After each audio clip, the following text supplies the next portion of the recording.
Welcome in to another episode of Why So Sidious, a nerd podcast. You have joined us at a great time because tonight we will be doing back-to-back episodes. It's been a minute since we released one. We got some catching up to do on a couple of series.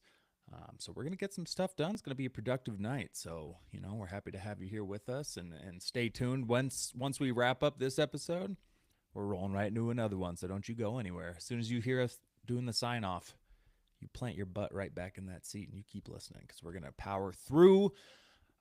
We are starting tonight. We are covering another edition of Week in Geek, paired with our coverage of The Last of Us Season 2, Episodes 2 through 4. So, not a ton in the nerd news world right now, so we're going to touch on the few things we got there. We're going to go over a little box office draft updates there. We've got some numbers coming in. We're going to do our always fun video game corner. So we got that going, and then right after that, we'll jump right into The Last of Us, Season 2, Episodes 2, 3, and 4. Not a lot really happened, nothing really noteworthy happened a few weeks ago for Episode 2, but I guess we'll cover it. We'll talk about it. We'll see how we're feeling about things. And then stay tuned. Our following episode will be coming out right after that. We're going to be covering Andor, Season 2, Episodes 1 through 6. So first half of the season. So stay tuned for that. We are looking forward to Strap that. in. But, yeah, we got some stuff to take care of here, Caleb. So let's do it. Let's start off with a little something. This is quick. It's not really nerd news per se, but Caleb here and I partook in the re-release of Star Wars Episode 3, The Revenge of the Sith, for the 20-year anniversary. They dropped it back into theaters. Me, Caleb, and our buddy Ben, who's been a guest host on this show, went and saw that. I was a blast, and it's just crazy to think that it's been 20 years since that thing dropped in theaters. Like, it's wild. So, how did you enjoy that rewatch there? Yeah, I haven't seen it in theaters since 8th grade, which does make me feel pretty old. That was 20 years ago. But I enjoyed it. The beginning and the end were amazing. But I will say, watching the movie in front of other people, some of the lines were a little cornier than they usually were. Yeah. Like some of it was like, Yeah. I don't Dialogue know. was rough. Yeah, the dialogue was kind of rough, like compared to watching it at home the 50 times before that. But then I did rewatch it again. I saw it on Tuesday, so I did see it twice in Oh. theaters. You might as well go see it again. I did enjoy it fair more enough. the second time, which is kind You of funny. didn't? I did enjoy it the more. Oh. Yeah. Okay. Interesting. But yeah, just the ending is so iconic, and to be able to see Anakin and Obi-Wan, that whole battle on the big screen again, and then the whole, like I said, the beginning scene too, with the starships Yes. going onto the ship, Anakin and Obi-Wan going back and forth, getting to Grievous, saving Palpatine, like that was amazing. But the middle of the movie, I don't know. Some of it was kind of off, but I still love it. It's still my favorite Star Wars movie. Like, don't get me wrong, but It's crazy though because I've rewatched it so many times. I rewatch it every year, Yeah. and obviously I know the dialogue's not flawless, but I'm always like, well, it's way better than Attack of the Clones and the Phantom Menace. Like they made a ton of improvements, and then yeah, the whole time I was like, damn, there's not that even some of the stuff between Obi-Wan and Anakin that should have hit more. I was like, that was written really awkwardly. yeah, It's it not was how weird. people talk. Yeah, so I did. I totally noticed that more. I noticed more of the CGI that wasn't as great. That I remember it being almost flawless, which of course we were kids. But even again, watching on Disney Plus compared to seeing it on the big screen, I was like, yeah, okay, yeah, it doesn't hold up quite as well. And like you said, yeah, a lot of the stuff in the middle wasn't great. I think I hated the Palpatine kills of those two Jedi more than I ever have. When Mace Windu, Kit Fisto, and the other They two don't even roll do through. anything. What are they It's doing? just like, how did we release that as a scene? That was just ridiculous. And I know there's the fan explanations out there that scream that Palpatine let out confuses the mind or something, and so it caught them off. Say what you want, but it wasn't Sure, very yeah. cinematic. It was pretty weak. Like they were And I did, stormtroopers. You yeah. It know, was like these are Jedi masters, right? These are some of the best that Mace is bringing to apprehend the Sith Lord. And so that, yeah, that was pretty weak. But I did walk out of the theater and I did say the words, is Andor going to be my number one Star Wars movie of all Rogue time? One. Or sorry, Rogue One. Is Rogue One going to be my number one Star? Is that? And I don't know. I haven't think made the about it. change yet. But it was great seeing it in theaters, but it was weird how there was that feeling to it where I was like, it's not quite perfect. Or I forgot what he says, but she's Padme responds, "Because I'm so in love with you," and it was like, oh, like Yeah, that's no, I missed that. I was using the bathroom during that scene, so I'm yeah. glad because it's one of the worst lines Oh, in cinema history. I But got the Darth Plagueis the Wise on the second watch because I did go to the bathroom during that on accident the first time, but second time no, we got it. there you go, there you go. That scene still hits. Mm-hmm. But yeah, 20 years, man. So it's pretty crazy to think. And Like it you pushed said, it over pretty 900 depressing. million. It made close to like 50 million in the box office, which is pretty Okay, crazy for a re-release. 25-year, 30-year, maybe we hit a Billy there. I Sky's the think limit. Empire is next. Yeah. Uh, It's like the 50 or 40 years. I can't remember. It came out 81. 2025. Nah, it'd be like 44 years. So 45 years would be next year for Empire. Okay. But Attack of the Um, Clones, they skipped Attack of the Clones, which I would see in theaters one more time. I kind of get that, but oh no, Empire Strikes Back 45-year anniversary is in 2 weeks from today, Oh shit. May 21st, 1980. 80. Hmm. Got it. And they already did a Return of the Jedi release. We watched that a Mm-hmm. couple of years ago in And Phantom theaters. Menace. Yeah, So and it's just Return of the new hope. Jedi was a 40-year anniversary because that was 83 So we have to when wait we for went and saw it. 2027, and then we'll get that New Hope 50 year. That'd be sick. Yeah, I guess so. I mean, that should be a pretty big one. I would think 50 years. So, well, we'll be watching And it. dude, the theater was Don't you sold worry. out. It was, dude. Okay, so that was cool. I'm glad you mentioned that. That was a cool thing about it because the atmosphere when we first saw it, it felt like everybody was in on it. It felt like we were Reading all in the reading the same quotes and mindset. shit and laughing at Yes, the the Anakin meme killing the culture, younglings. dude. The laughter at the younglings thing, which again I They're mentioned to you, I was like, clapping. imagine you're an adult who saw this when you're older. You're not on social media. You're not with the meme culture side of things, and you come to watch this re-release, and people are laughing or clapping during the younglings being killed, and you're going, "What the hell? What is wrong with people? Like, what is going on right now?" But it was just great. Everybody was on the same page. Yeah, the clap. Palpatine says, "Do it," and you just hear down in the bottom corner. Somebody getting hyped. So no, that was great. It felt like we're all aligned in Mhm. that theater that night. And when I went the second time, I saw someone, and the person they were with, it was their first time ever seeing it in theaters, Oh, which is pretty really? cool, you know, Yeah, for the younger audience, obviously. yeah. I mean, it was cool when we got to do that with Return of the Jedi in theaters. So Mm-hmm. I totally get that. Yeah. Yeah. Well, there you go. We'll be tuning in next time they have the next release. So maybe a couple years, like Lub said there. Um, let's switch gear into Marvel. So not a whole lot coming out of there. A lot of Kevin Feige focused comments and quotes being reported from people around the industry there. But one of the things was, I guess Feige reportedly told Marvel colleagues that watching every new MCU project had begun to feel like more like homework instead of entertainment, which is understandable. You got that many projects being released Yeah. every year. I mean, that's where passion or a passion project turns into just another movie you gotta watch or edit or oversee and all that stuff. So I get that. And even the employees were talking regularly about Marvel fatigue, where they've created a no new fans club where new viewers have no clue what's going on because there's so many stories leading into these movies. Which again, totally, I forgot what we saw somewhat recently, but it was like, oh, I wonder if that made sense to anybody who's a new viewer right there, or if that was like a Yeah. super confusing thing that just happened. Mm-hmm. Um, and yeah, the fact that Feige was spread so thin that creatives wouldn't hear from him or like tracking him down, couldn't get any feedback on any of their decisions, chasing him down in the hallway for answers, apparently, some people reporting. So Marvel was quite literally spread too thin, all just for Kevin Feige to handle all that stuff. And that was obviously a part of the Chapek era. So I think we're moving past that. It seems like they're making better decisions to kind of alleviate him of those issues and be able to focus more on stuff.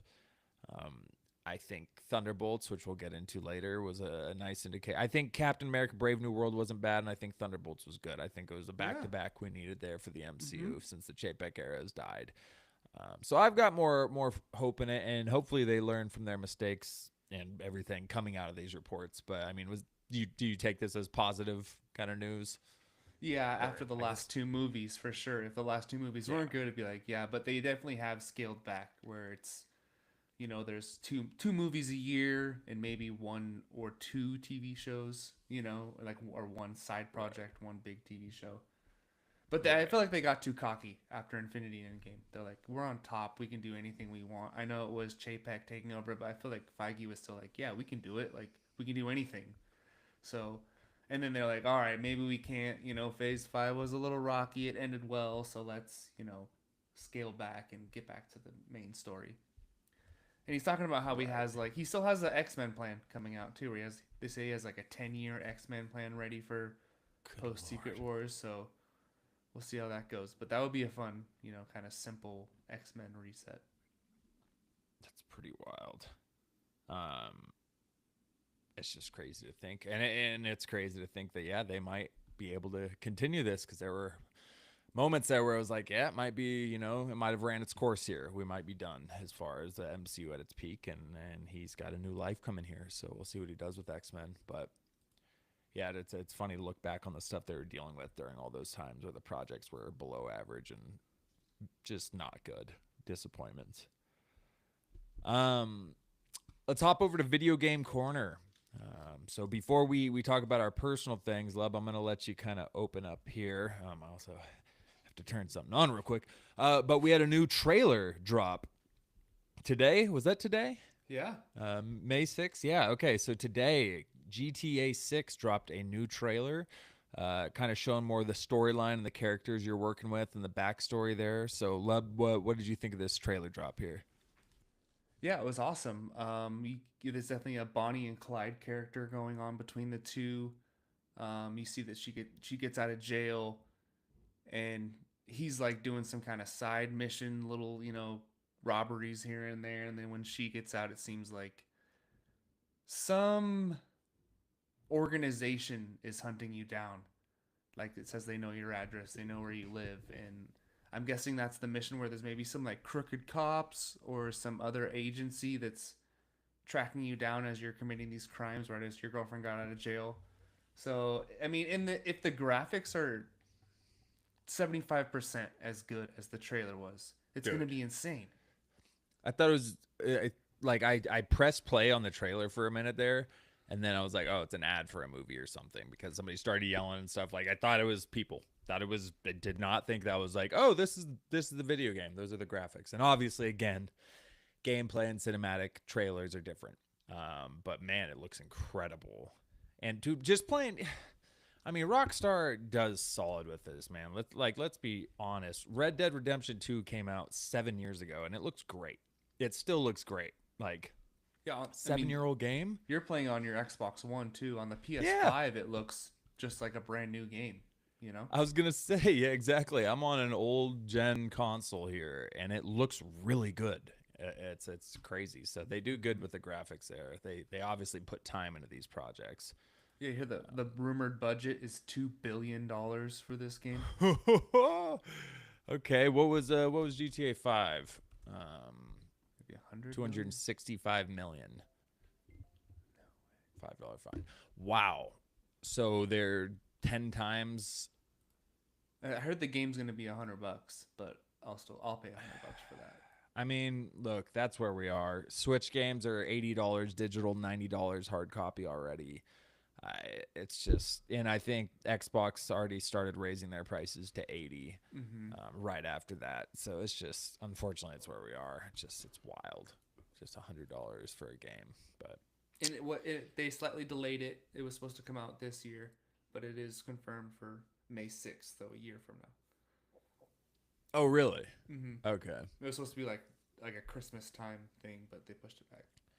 You know what? That gives me time to replay GTA 5. That's fine. You got to get a new console. I don't think they're putting that on the old one. No, they're probably not. 2026, I think that's a realistic. Dude, ask for it for Christmas from Santa Claus. Hopefully, he brings it for you. There It you should be go. on sale by then. They're almost coming out with the PS6 by now. Dude, are they really? Yeah, there's rumors of it coming out like Oh my god. the next couple of years. I mean, yeah, PS5s are $400. right now. Still? Yeah. Digital 400, PlayStation Slim 450. But I mean, it's not bad. I just, Right. got other stuff. My wife ain't really tripping on us getting a PS5 before other things right now, but we'll get to that. Piggy But I bank. got time for GTA 5. So let's talk about that. We've been playing some video games here. We are in the video game corner. Love, do you have any other games you're kind of excited about that are coming out? Possibly another trailer that dropped recently? Multiple trailers. So we had the Ghost of Yoti, which is the sequel to Ghost of Tsushima, which is of course one of me and JD's favorite games. It is a PlayStation exclusive. Sorry, Dave, Wow. but it's a new story. It takes place 300 years after the first one in 1600s Japan, and Okay. it's Atsu, and you're basically it's the same story. You're hunting down those who killed your family many years earlier. Just a classic revenge story, like the first one. Love it. And AC Shadows too. So it's just I guess it's what you do in those times. But yeah, the I mean AC Shadows is like a knockoff of Ghost of Tsushima, and this looks just as beautiful. Like the dueling and the different stances and swords is just and the outfits and the story. Like one of my favorite games of all time. And you see those like TikToks where people list their like top 10 games of all time. I see Mm-hmm. Ghost of Tsushima on those lists a lot. Like it's like, Really? it's like I see Cyberpunk too. Cyberpunk will be at the end, and then it'll be like Red Dead, Grand Theft Auto, and Ghost of Tsushima somewhere in that. Those four games are always in it. Straight up. So let's see. Okay. Yeah, I haven't heard anything but positive stuff about Ghost of Tsushima. I haven't watched much of this because again, I didn't play Ghost of Tsushima, so this trailer didn't really get my interest much.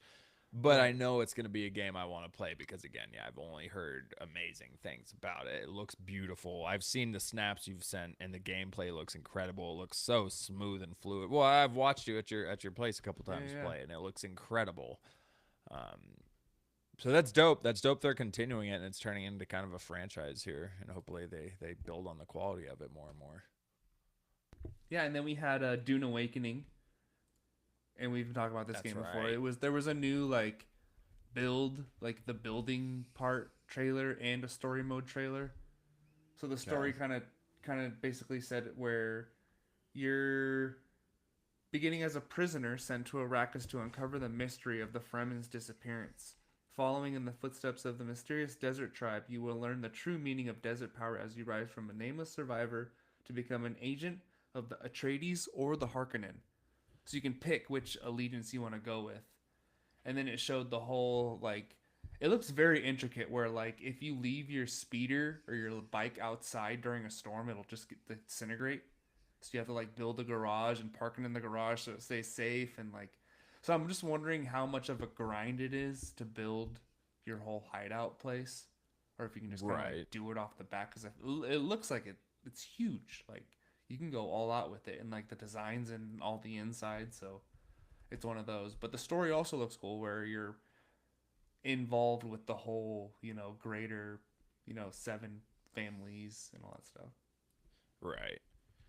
Well, it's so it got $165 million budget, which is pretty decent. Again, we just talked about GTA 5 had around that. Yeah. Um, I'm very interested in just the concept. I still don't know quality wise what it's going to be like because I feel like it kind of came out of nowhere last year, Mm-hmm. and it drops in June. Like it drops next month, For so PC. it's already here. Oh, okay, okay, and then eventually for console. Yeah. I feel like it could Okay. have a Starfield type vibe where some people really I love it and then other people hate it. And it's where thought it's it was the just like most disappointing. slow and yeah. Well, Starfield is supposed to like reinvent the video game like culture. Like there was so much hype behind that before it came Like an out that I infinite felt amount like of planets you could explore. yeah, I felt like you only had disappointment ahead of you with the amount of hype it had behind it. Like it was crazy the things I was hearing about that game. Mm-hmm. But I'm interested with this for sure. The fact you can play either side, Atreides or Harkonnen. So it sounds like it's in the era of Paul Atreides. Is that the case, or do we know It's when this where is set? it's a different universe kind of thing where Paul Atreides wasn't a wasn't born. He had a daughter instead. Oh, that was in the trailer. That's Yeah, right. and Okay, okay. Paul's dad survives, and he's like fighting against the Harkonnen over control of Arrakis. Yeah, So you that's got to sick. get I'm here yourself for in the that. you get yourself in the middle of Duke and Baron Harkonnen going back and forth. Dude, yeah, I'm absolutely here for that. Right. Yeah, hell yeah. Okay. Um, real quick, you've been playing it. What have you been playing recently? What's I forget. Just Assassin's Creed Shadows. That's what I'm playing. That's right. Okay. I'm pretty. I'm not too deep. I mean, I've played for like probably 35 hours. It's been hella fun. Like Yeah. I've been enjoying it a lot, going back and forth. I think I like playing as the girl more than the dude. She's Okay. just more like she has the better skills for sneaking into a castle, killing everyone. He's just a brute. He's just a tank, right? From all Mm-hmm. the clips I've seen you send Yeah. me, it just seems like yeah, it's not finesse. You're just barreling through people. Like, Yeah. He can break down yeah. doors. So, Okay. but yeah, it's fun. I mean, Nice. the story is just getting revenge. So it's not that's not the whole point, but it's just fun to fuck around, upgrade the hideout. Yeah. Okay. All right. So you're still enjoying it. Mm-hmm. How Um, about you? You finished? You getting pretty? What just happened like 30 minutes dude. ago? So I'm Spoiler playing Red alert. Dead Redemption 2. Yeah, spoiler alerts. If you haven't played Red Dead Redemption and you haven't had it spoiled, consider yourself lucky and delete all your social media and go play it right now. Just Or play finish through it. just play it, Just take some time off from work. Get it done. It's my favorite video game I've ever played in my adult life. But my god, the ending is so sad and I'm still giving you time to turn it off if you haven't played it yet, but I knew it. It was spoiled for me, unfortunately, and it still punches you in the gut, man. I was tearing up at the end of this thing. So I just wrapped up. I'm now John Marston, and I paused it there. He's got his family. He's going off. But I just watched, Arthur take his last breaths at the sunset, and he's right into the last mission, and he's having all the memories going through his head of all the people saying good things about him, and now he's a good Dude. man, and it's got the music playing, and I'm just sitting there tearing up. Even though I knew it was coming, it still hit me. And then I was like, "Oh, people said to not bring your horse on. Is this the final mission? Shoot!" So the whole time I'm pressing Y, trying to get off my horse, it wouldn't let me. So I had to bring my horse. He got taken out, man. Tried to revive him, almost died, just standing there, just pressing Y, even though there was no prompt to press Y. It was just like, no, Steve, get up. Oh. My mic died. It was so sad. It just dropped right off the table. Great timing there. Yeah, man, that hurt, but what a game. What a freaking game. I'm still going to go play it even after the Marston part. I'm going to go back where I saved halfway and do some other stuff because there's just so many different things you can do. I've been playing it out for so long. I should be finished with it. I don't remember how many hours I'm at. I think I'm at like It was 135 last time, right? Or I 130. was gonna say, I don't remember how many hours I said. You must be like 145. Yeah, I think I am. I think I'm That's at least at crazy. that point because I've played it a good amount since I sent that to you. But and I could keep doing it. It's just such a great game. So I mean, I could do a whole episode about it. But I absolutely loved Red Dead, and what an absolute work of art. You And spent a I know week. you beat it and You played spent a it. You week playing loved that it. game, Yeah, no regrets, right? zero. It's definitely a game I'll go back to and replay again down the road for sure. And the epilogue's worth it. I know it's slow to start. It is slow, but then it gets cooking.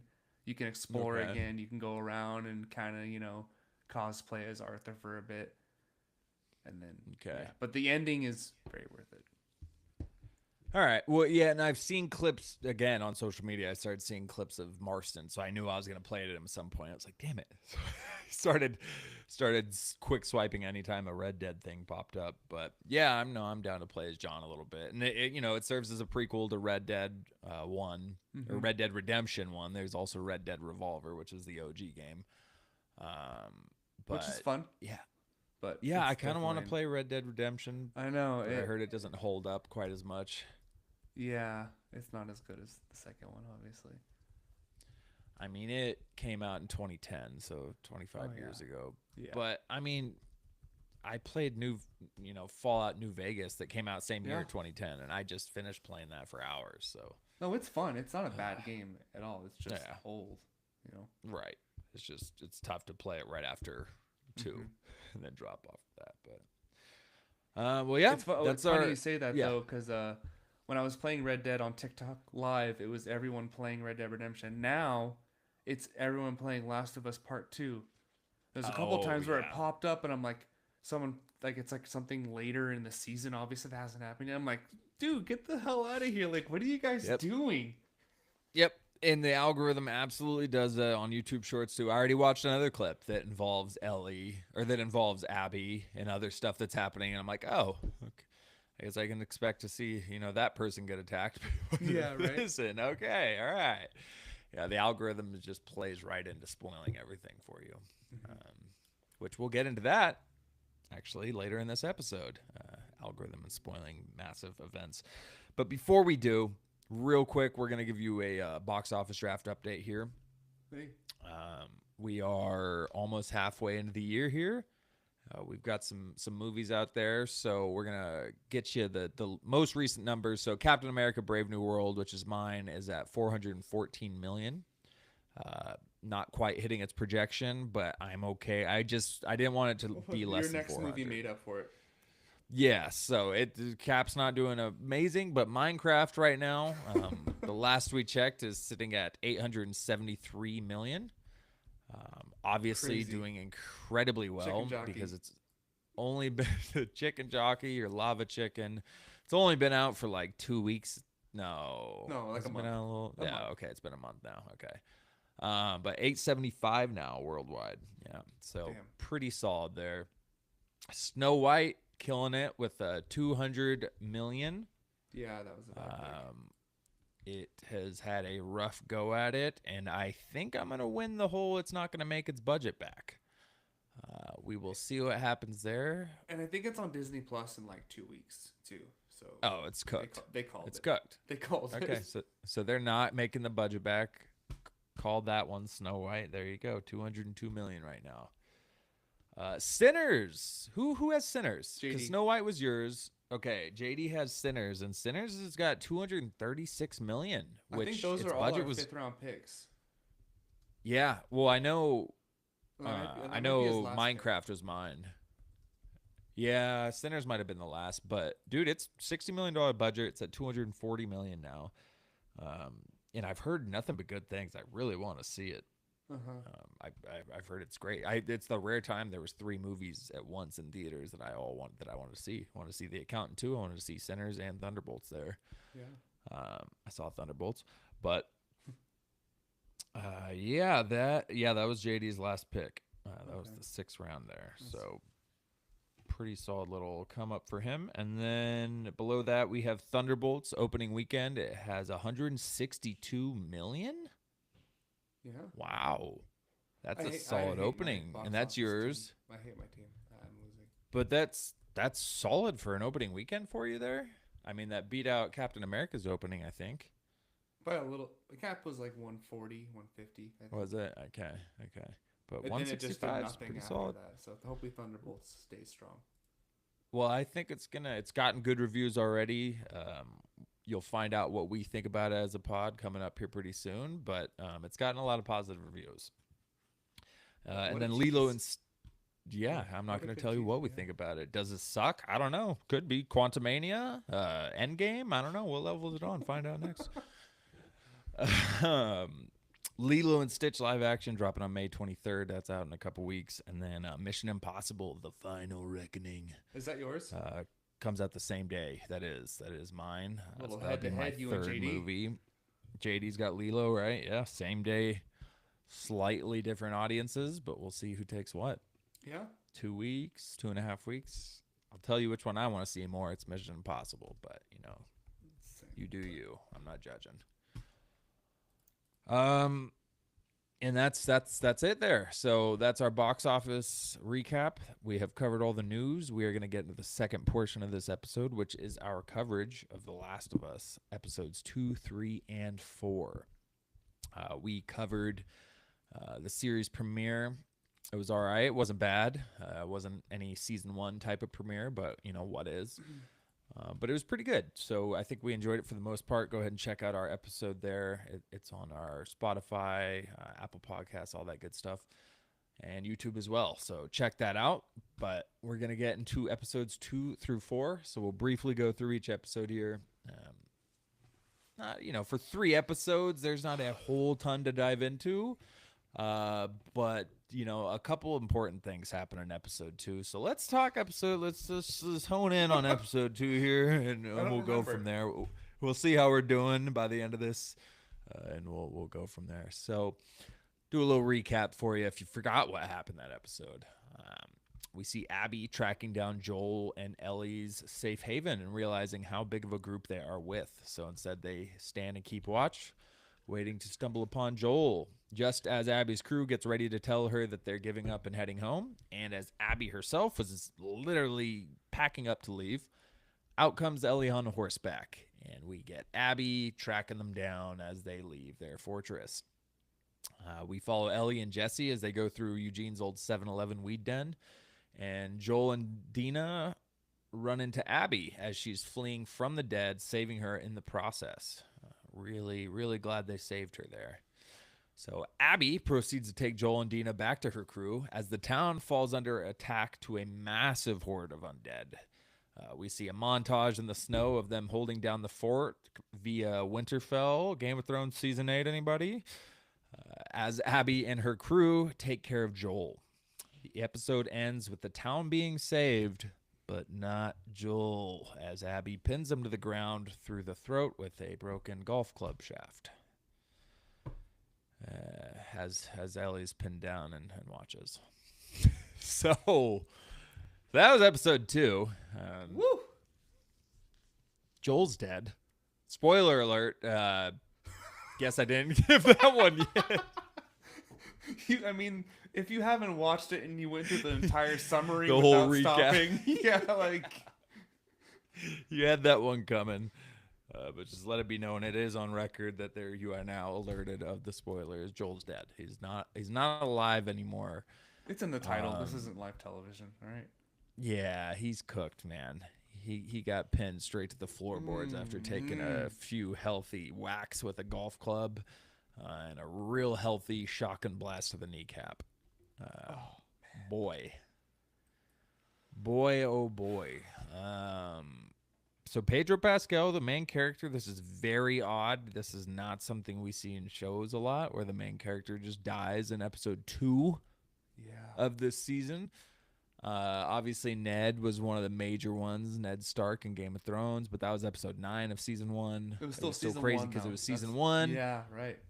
But there was also a lot of other characters, whereas Joel is one of the 3 main characters at this point. Well, total 2 in season 1. 2, really. Yeah, I mean, Tommy Up to doesn't this really point. count. He's barely in it. Yeah. Gone. The lead of the show, gone. And I feel like we might as well just keep talking about this portion. So this whole thing. So you knew it was coming, right? Have you played the game? So it's actually, I think I stopped. I didn't finish the game. I only played a little bit of the second one. I think I stopped right before this happens. Because that was, have you heard the kind of discourse online about them revealing too much of Abby's backstory before it happens? Because apparently in the game, you don't know that her, I don't know exactly what it was like. Oh, where she says, I'm gonna kill him. She says, I'm gonna kill him or whatever. You don't know any of that stuff. So you just kind of start off as this person. She encounters Joel, and then as she's about to kill him, she tells him that, my dad was the doctor, and that's when you find out her whole connection. So I saw a clip online of the gameplay, and it was her standing there, and I think, and I didn't realize this was the reveal, but it showed the scene of her finding her dad dead, and the soldier's like, no, don't let her look, and then she snaps out of it, and she's staring at Joel with the golf club in hand, and then she starts going ham. So, but I didn't know. I figured you just knew, like you said, with the show. So that's crazy. They had some random just blast your kneecap off. Like, you think you just saved them, and then it reveals that that's the daughter of the doctor you killed in the last game. That's wild. Yeah. That's a good way to do that. The show Hmm. probably should have done that, but um, But yeah, I knew it was gonna happen, but I was just somehow rooting for him to stay alive.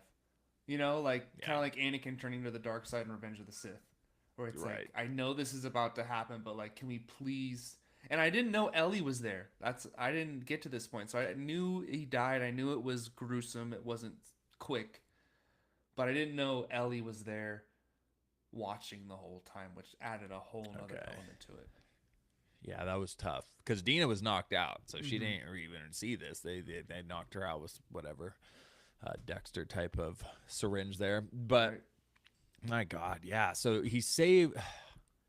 We'll just talk. So it was pretty crazy. She's running around, running away from this horde, and we had a really tense scene where the chain link fence collapses on her, and she's crawling as it's just crushing. Oh my God, I got claustrophobia watching that. That was Uh-huh. giving me so much anxiety watching the That was scene of good. Abby running away. And like I said, she was just about to give up until she saw Ellie dipping out of the base. And so yeah, we lead to this. She's walking over this frozen graveyard of these zombies. Um, and I could have swore she or one of her group made comment about them being a bunch of them under the snow or under the ice. Like Right. I thought I heard that, but she just walked right across that thing. Gets chased, super intense scene, and Joel saves her, and right away we just knew he's cooked. Um, he walks into that room and Abby's like, "Oh yeah, this is Joel, guys," and everybody snaps to attention, and it was just painful again. And I knew it was coming. So this got spoiled for me right when season one ended. I haven't played the Oh games, but no. right when season one ended, it got No. spoiled for me, and was like, "Dude, what do you mean Joel dies? Like that's." There's no. It better be at the end of the season then. Like that's wild. And then episode two. But so I kind of wanted to ask, just because it's a wild way to do this. Second episode of the second season, like I feel like this would have been a moment in TV history for me if I wouldn't have been spoiled on this. Like this would be so shocking. It's one of those all time series moments, and it just kind of sucks that that stuff gets spoiled so often these days. And there are so many moments that could have been insane, and it's like, yeah, no, Even Red but Dead you knew about Redemption, it. the video game. Yeah, Red Dead and Arthur Yeah, dying. like I nothing's guess I already safe spoiled that. anymore. No, and what was the other? There was another crazy reveal of somebody being in a movie, and it was like, dude, what if that was an actual Red Hulk in Yeah. Captain America: Brave New World? What if that would have been a surprise reveal in the movie? That would have been insanity. And we don't get those, so it kind of sucks that the majority. It felt like the majority of the viewing audience knew this was going to happen at some point, whether they Hmm. were video game players or they got it spoiled, and there was a very small percentage that wasn't aware what was going to happen. And I just envy that group. I feel like this would have been just mind blowing. It was still close to like a 10 out of 10 episode for me, even with the Yeah, zombie stuff going on agreed. and the anxiety building up. And it's funny how just killing the doctor is what got him really. Like if he just Yeah, killed all those soldiers, took Ellie back and didn't kill the doctor, just probably knocked still them be out. alive. Yep. You know? And we said that in our finale coverage. Like, hey Joel, it's the apocalypse. Maybe don't kill one of the last brain Yeah. surgeons. Just knock him out. And we really would have been in a better spot if he would have just KO'd him there. All he had was a scalpel in his hand. Man, he could have just decked him. Um, And all the yeah, things unsaid before he died, too, especially with when the him and first Ellie. episode Ugh, with the therapy session talking about. So, oh man. brutal, brutal. Um, so obviously during this episode as well, we have the whole, I forget what kicks it off. Oh, it was the pipe thing, Yeah, same as which Abby. I talked Abby. about in episode one. Yeah, you predicted I, that I yourself. saw those little thingamajigs coming out of the pipeline, and sure enough, guy cracks into it again, thinks it's roots and it's cordyceps, and it sets off this whole thing. And Abby starting off that whole whatever that was horde. Yeah, it was like two We hordes at got, once, basically. dude, we got some epic cinematic shots in this episode. Like you said, it was a great episode because of the crazy wow factor at the end of it and the stuff building up to it. There was this overhead shot of the two swarms chasing the two horses through the snow, and it was Yeah. like, oh, what a shot right there. Like, Hmm. it was awesome. So I think they did a really good job. For the most part, the base defense scenes was done very well. Good score, very, very high tense, like You're stressing. I Mm-hmm. did not think Tommy or his wife were gonna make it at a point. Well, I figured Tommy did because of spoilers, but I thought his wife was going down. I have some issues though. A couple issues. Yeah. I got a couple issues with these scenes. Uh, one. So Tommy's on the wall, right? And he's got a high caliber rifle. Like He he's has a firing badge. off at these people, right? He's badged. Zero recoil. The thing is just not moving. He's just firing a really high caliber rifle, and I mean, there's not a flinch. It's like, okay, we got to do something here, brother. You couldn't even tell. So what I started to do, I muted it for a second and watched the scene back because I was like, that was bad. So I skipped back, I muted it for a second. It's just like it just looks so fake. He's just holding it. He's not moving at all. He's barely, I don't know. So that legitimately like took me out of it. I was like, that have some recoil, man. He's sniping people. So that was one thing. And then the other thing wasn't quite the production, it was the strategy of the town. So all these zombies break in through the wall, and your tactic is to put four dudes on Main Street with close range flamethrowers. As these Yeah. massive crowds start coming through, two dudes just dip. Tommy stopped one total undead with his flamethrower before being attacked and had to resort to something else. Yeah. What the hell kind of strategy was that, dude? Well, You got one undead being with your four flamethrowers. and the barrels were a good idea, but they only had like one round of barrels, and it was like I Yeah. was waiting, like, okay, like maybe drop some more, get some more fire going, but no, they only had those first four. So there were a And for the couple. number, Yeah, there right. were so many coming at them. It was just like, yeah. I mean, I guess part of that's they're underwhelmed, but I just thought that was such a terrible strategy of just standing. Why don't you shoot them from above on the buildings and shoot down with Yeah, the flamethrowers or something? I don't know, but yeah. it Flamethrower is was not a it good was idea. bad. Tommy went one on one with the big guy, which is that the same Bloater. big guy being from last season, or is that just a type of zombie we're gonna That keep is a type seeing? of zombie. Yeah, it's a. I think Okay, they're called okay, bloaters, and got it.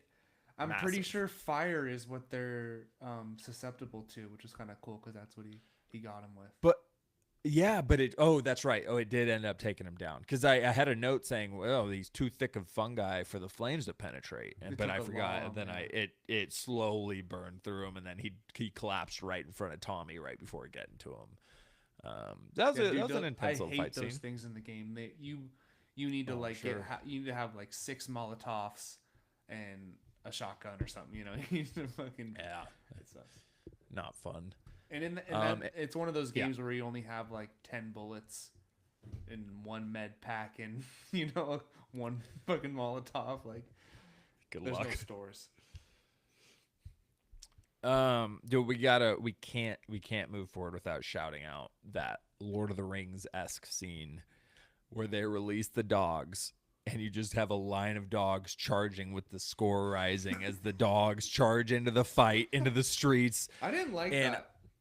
I was gonna say, so on one hand it was epic, but on the other hand it was like, no, they're all gonna get infected. They're all gonna get torn apart. Like I don't want to see a bunch of dogs getting killed by zombies here. Right. But I did they show that They didn't show happen? any dogs dying. No. I was gonna say I think they only showed the dogs taking them all down, and I was like, all They all right, well that survived. ended up They being all pretty survived. cool. Yeah, yeah, nice plot armor there, but it was. I'm glad they took that route. But yeah, I mean that was episode 2. Do you have any Uh, other comments on what happened there?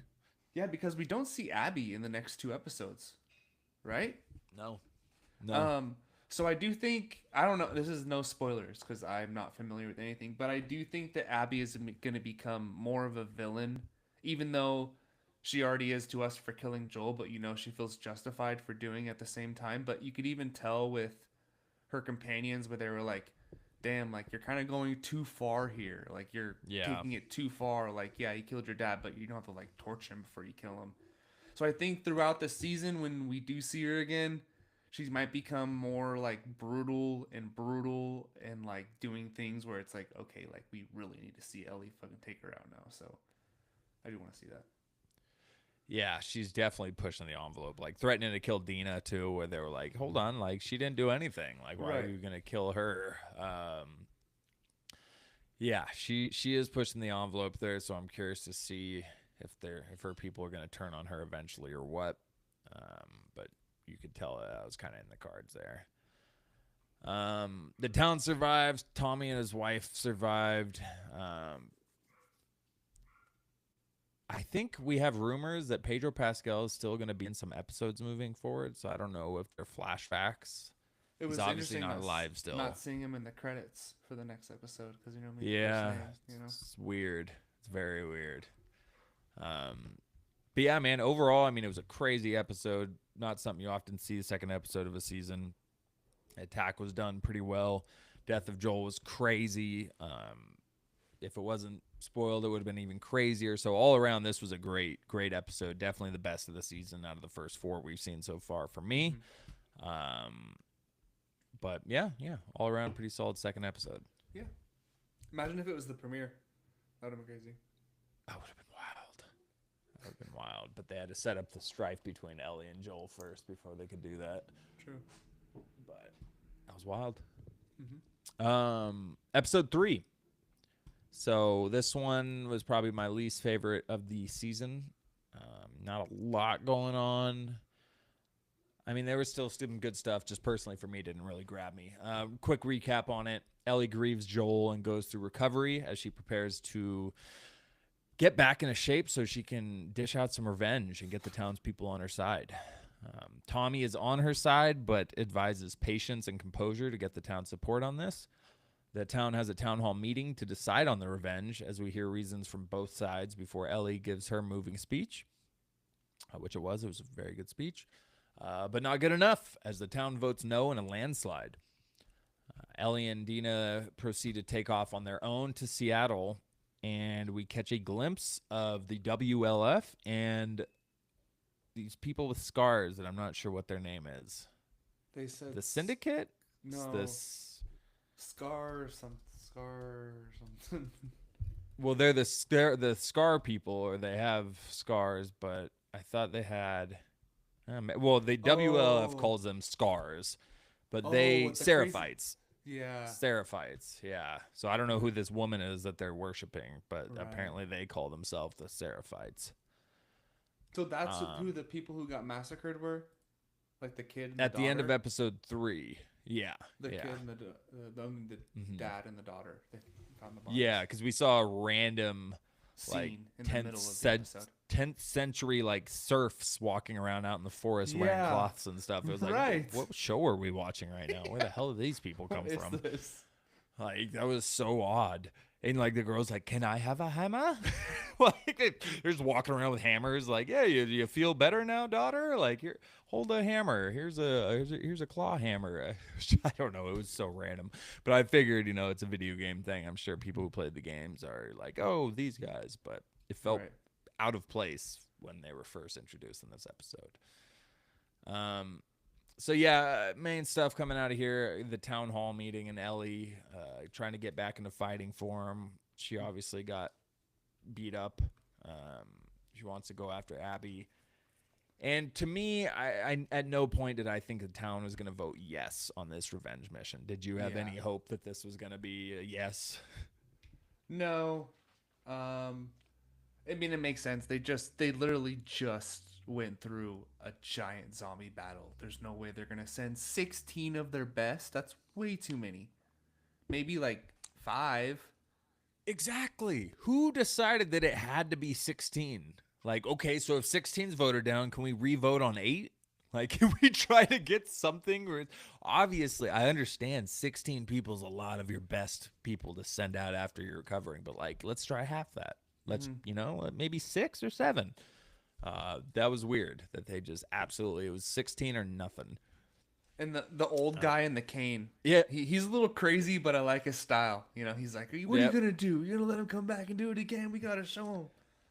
Bunch of goddamn victims. It's hell yeah, old man. Bootstraps. You kind of did call Ellie a dyke last episode, but you know what? Hey, you're redeeming yourself here.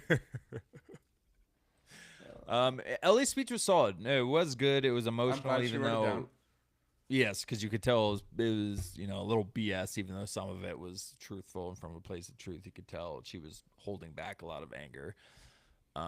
But yeah, there was no hope of that passing. So we knew this was going to happen. I was hoping Tommy would roll with. I'm imagining he's going to follow behind, but he doesn't go initially. So it's just Ellie and Dina. And I have to say, it's tough losing Pedro Pascal as the lead and then having almost 2 straight episodes of just Ellie and Dina. Now, again, they did pretty good. I liked episode 4. I didn't mind the second half of this episode, but it's quite a drastic change in the show tone and feel and stuff when you're going from Joel to Ellie and Dina. Yeah, and you got these 2 youngish looking girls riding on one horse. And when I saw the scene of them cruising down, I was like, that just screams rob me. Like in the apocalypse, you've got just 2 young girls sharing one horse just cruising down the road. Like that doesn't look intimidating. You might, I don't know. It seems dangerous. And, they come across those peasants killed, maimed off the side of the road. Yeah. But so overall, I don't know if there's any other topics from this episode you wanted to touch on. I have one thing. I don't really like Gail, the therapist. Is that the therapist? Yeah. Okay. So kind of a bitch. She does have one line where she says, "Your final moment with someone doesn't define your whole time with them." That was a bar. That was a good line. Yeah. But I don't know why she's asking Ellie about what Joel said in their last meeting, like right after he died, talking about how he's like, "Oh, he said he saved you, but he didn't really explain more." Like what are you doing? And then later, her a week. Yeah, right. Like, give her some time. Let's not talk about that right now. And then there's that baseball game earlier, and is she sitting in the middle of the outfield? Yeah. Like, that was kind of weird too. She's so drunk, just plops right down the middle of the outfield. And then her and Tommy talk. So I feel like that's where Tommy might come back, but it was kind of where Tommy doesn't want Ellie to end up like Joel, where she's just. So that's why I feel like where he's gonna come out there to be like, I don't want you to end up like Joel, just murdering people for revenge all the time. Right. Yeah, he saw what happened with him there, and we've seen how Tommy feels about some of the stuff he did with Joel when they were trying to survive there. And Joel says we did it because we had to survive, but Tommy obviously feels a bit more guilt about it. And he doesn't want the same happening to this girl who kind of feels like his niece at this point. Mm-hmm. So yeah, he's definitely going to show up down the road. I hope it's sooner than later. I hope it's episode 5 when we start getting into that. But we've got something that gets my attention in episode 4 a little bit more. But before we get to that, yeah, overall, this episode didn't do much for me. I kind of already touched on why. It just wasn't a lot for me to find interest in. It was slower. It wasn't a bad episode. I just wasn't really crazy about it. Nothing to write home about. I liked it. What'd you feel? I kind of liked it. Yeah? I feel like it was after episode 2. It was over a good kind of slow it down, reset things after what happened. Even the grave scene at the end was good too, where she kind of visits him one last time before going off for revenge. So there were some good moments. Her walking in the house for the first time after he died, and like walking through and smelling his jackets and stuff. That was a very touching moment where your dad died in the apocalypse, and you're alone now basically. So it was good to kind of slow it down and get those moments for me. Yeah, that's fair. There were some solid moments in it. Right.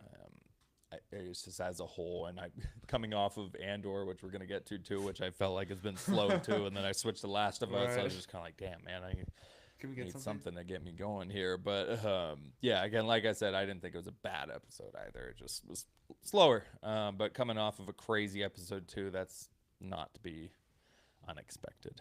So we'll get into episode 4 real quick. Recap here. We got a cold open introduction before the title card of Jeffrey Wright and his character Isaac, who is a Fedra agent, and for a very short amount of time before he blows up a Fedra bus with a couple Fedra grenades and starts the WLF. Awesome intro. I saw a clip of him in this episode and was like, oh, that's right, I did see that in the trailer. But before that, the first scene, I was going, did I know Jeffrey Wright was in this? I don't think I knew Jeffrey Wright was in this season. I saw him in the Oh, and I didn't watch that. Yeah. Yeah. Okay. So, but no, I do think there was a trailer where he popped up with his bald head Right. torturing that dude that we saw. But I didn't remember that at all. So it was a really cool surprise for a cold open. I was like, oh, let's go, Jeffrey, right? And I'm very interested in this character here. He's obviously complex. He's mentally exhausted from the stuff Fedra has been doing, and he is sick of it, and he wipes out his fellow agents. We got Josh Peck, who was from Drake and Josh. He was one of the agents there, very Yeah. random appearance. Um, oh, anyway, sorry, this is the recap. I just started getting right into that scene. But anyway, cold open with Jeffrey Wright. Uh, After that, Ellie and Dina explore Seattle and learn about its LGBTQ past before making their Is that what LGBTQ that? future as Ellie serenades Dina with a rendition of Take On Me. And we learn that Joel taught her to play the guitar. They Very stumble on a good. news station where the Scar people have strung up and gutted a bunch of WLF soldiers.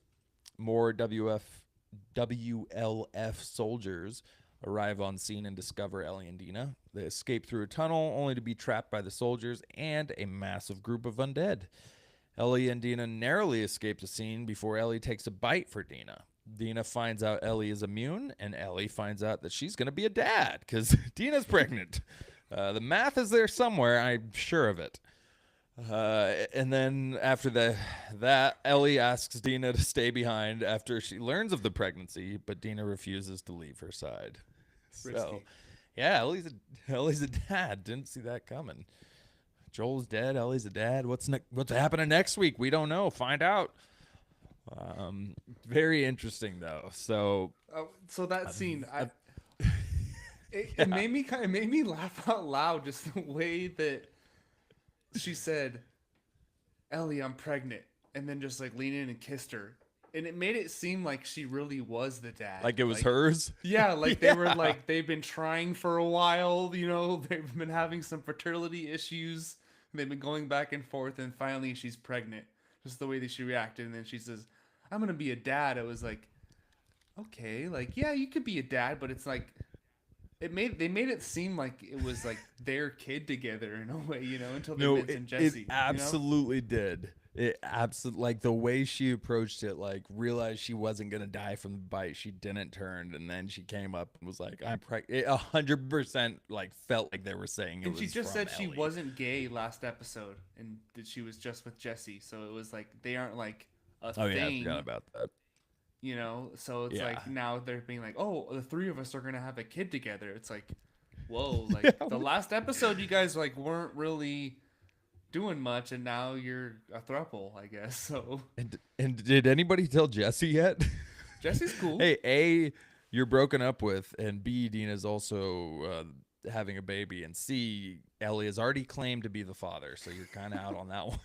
No child Like, support. yeah, well, there you go. Yeah, that was interesting. So it was a very heavy Ellie and Dina episode. And for the most part, I didn't really mind. I actually enjoyed some of their scenes. I thought it was pretty good writing and pretty good acting too from both of them. But real quick, let's talk about. So yeah, Jeffrey Wright, he's a Fedra agent. He's hearing these soldiers talking about people like they're not people. He's just laughing about them getting their heads smashed into walls and killing them and stuff. And Jeffrey Wright essentially tells them, "Yeah, you're all a bunch of scumbags." Gets out, meets this resistance agent, says, "Yeah, you're boom bang cool." I'm Isaac. Turns around, unclips a couple grenades, and kills all the soldiers in the van, and lets that new guy have a choice here. The new guy is wondering. You could tell he's green. He doesn't know what's going on, and he goes, "You know what? I'll give this kid a chance. If he wants to actually join the right side, sure, we'll see.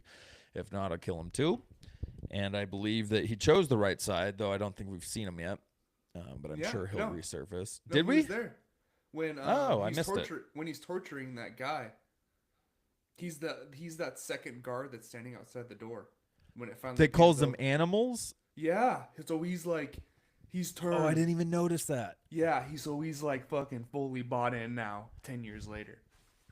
Wow, I did not even notice that. Cool. Okay, that makes Yeah. sense. I figured. I was like, well, they made a point of addressing him as a specific character. I'm assuming he's going to Because show it was up hard to again. tell too at first, Right. but it was like because they hit his face the first couple times he talked to like Right. kind of tease it, and then they finally panned over and it was like, oh shit, this is the guy that was timid at first. 10 years later, he's fully bought into what this guy's doing, torturing people.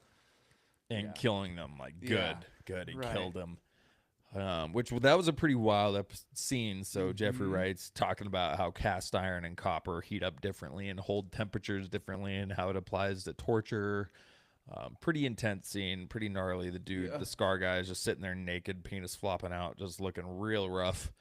Uh, and Jeffrey's burning him until he realizes, oh, this dude's 100% sold into the cause. Like, he's not breaking. He drops the pan, he just pulls out the gun, shoots him in the face, calls it a day. Um, Jeffrey Wright. So I am really intrigued with this character. I'm assuming it's a character from the video game, but like Right. this got me really excited for the rest of the series right here. I didn't know what to expect for the rest of it. I knew we'd have a revenge tour, and I'm still game for Ellie and Tommy, but this Jeffrey Wright aspect really got me a lot more excited for what's to come here. Mm-hmm. Yeah, same here. He's definitely a good overarching villain over Abby. That's running Mm-hmm. things. But it was funny. Yeah. His middle in the middle of his monologue, I was like, you know what? I bet there's someone like tied up in the corner right now. Because they always do that where the Yeah. villain's like saying something and it pans over and someone's tied up on a chair. But he was like naked, bloody, beaten up. And I was like, oh shit. Like, I wasn't thinking that much, Like, holy crap, man. Like, you've gone way too far. Oh man, Commissioner Gordon has lost his Right? mind. The Watcher's gone a little crazy. Yeah. Yeah, and I Yeah. did, finding out he was the creator of WLF now, and that was Yeah. really cool to see. And the cult, and then the whole, the cult fanatic is so bought into where he just sticks his hand out the second time, like, all right, like, burn me, I'm not gonna say anything, which is crazy. I thought at first he Well, didn't know, but then you kind of figure out, like, no, he knows, he's not saying shit. yeah, no, whoever this woman is that they're worshiping that came up in the first little clip there, then it came up again later at the news station after the people are slaughtered. They wrote on the wall some message about like worship her or embrace Oh. her or something like that. I forget what it said. I don't know who this deity is, but they clearly are worshiping her, and I'm imagining it's going to come at some point. I don't know what it's going to be. I'm almost starting to think her as the cordyceps or some like crazy zombie cordyceps thing that they worship as like a nature's like the god of Interesting. nature that who because remember the pastor from season 1, he said he found his faith after the apocalypse, but then we come to find that his faith isn't with Jesus, it's not with God, it's with cordyceps. Like he's worshiping cordyceps. That's It's like, oh my right. god. So that I feel That's like the good. Scar thing might be something similar there. But I don't know. Again, I have no idea. I don't Maybe know they, like, anything. cut themselves with a little bit of like cordyceps or something. That's what those scars are, or So something. That's why they're the scars. so the zombies don't attack them or something. Maybe it's like a way Yeah. to survive. I don't know. Maybe they're worshiping Ellie because she's immune. That would make, I don't know how the hell they would know. That's not my theory. I'm sticking with the other one first, cordyceps. But yeah, so we've got this really interesting dynamic between this war between WLF and the Scar people. And Ellie and Dina roll into Seattle. It's hilarious to go, what's up with all the rainbows? As Yeah, they're that's going funny through 'cause they're- downtown Seattle.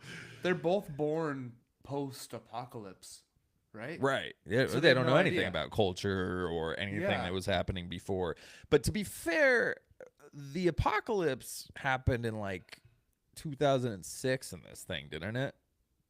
So I mean, Seattle still had its pride thing, It's but it wasn't 2029 anything like now. It's Right, 2029. but before society, yeah, and 'Cause it was Joel a 20 was, something like- year time jump. Right. So that was mid 2000s when the world stopped. So the rainbow again, I know Seattle had rainbow stuff going on for a while, but it's They're not. It progressive. wasn't a till today, where it's even more so in Seattle and Portland and everything. But it was funny. It was a funny little nod where they're just like, "What's up with all the rainbows here? Maybe Yeah, it's that about was hope funny. or something." Yeah. And obviously it's ironic. And they're 'cause obviously they're lesbians. too, which just makes Right. it even more funny. So we roll into that.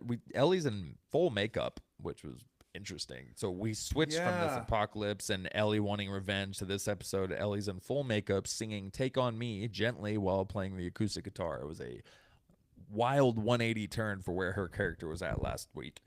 But she sounded pretty good, honestly. I didn't think I she liked sounded it. bad. I kinda I liked thought it. yeah. Okay. I thought you were I going to like say it was that bad. And Yeah, well, it's a great song, classic, I but feel like from Dina's perspective, like hearing someone sing like that after they just lost their dad in an apocalypse, it probably hit different. Like I'd oh, for probably start sure. tearing up too, you know, if like my Yeah. best friend whose dad just died started singing this song on a guitar, like it would get to me for sure. So that's kind of where I took it from. Where, and she has a good Yeah. voice, so I liked No, it. it can't. She started, and I was like, "Oh, this is gonna be rough. Right. This is gonna be awkward." And by the end of it, I was like, "That was actually pretty good." So yeah, no props. And I think Bella actually did perform that. I think that was Hopefully, her playing the guitar. I thought I read something it looked about where like she she learned was to playing play the it. guitar.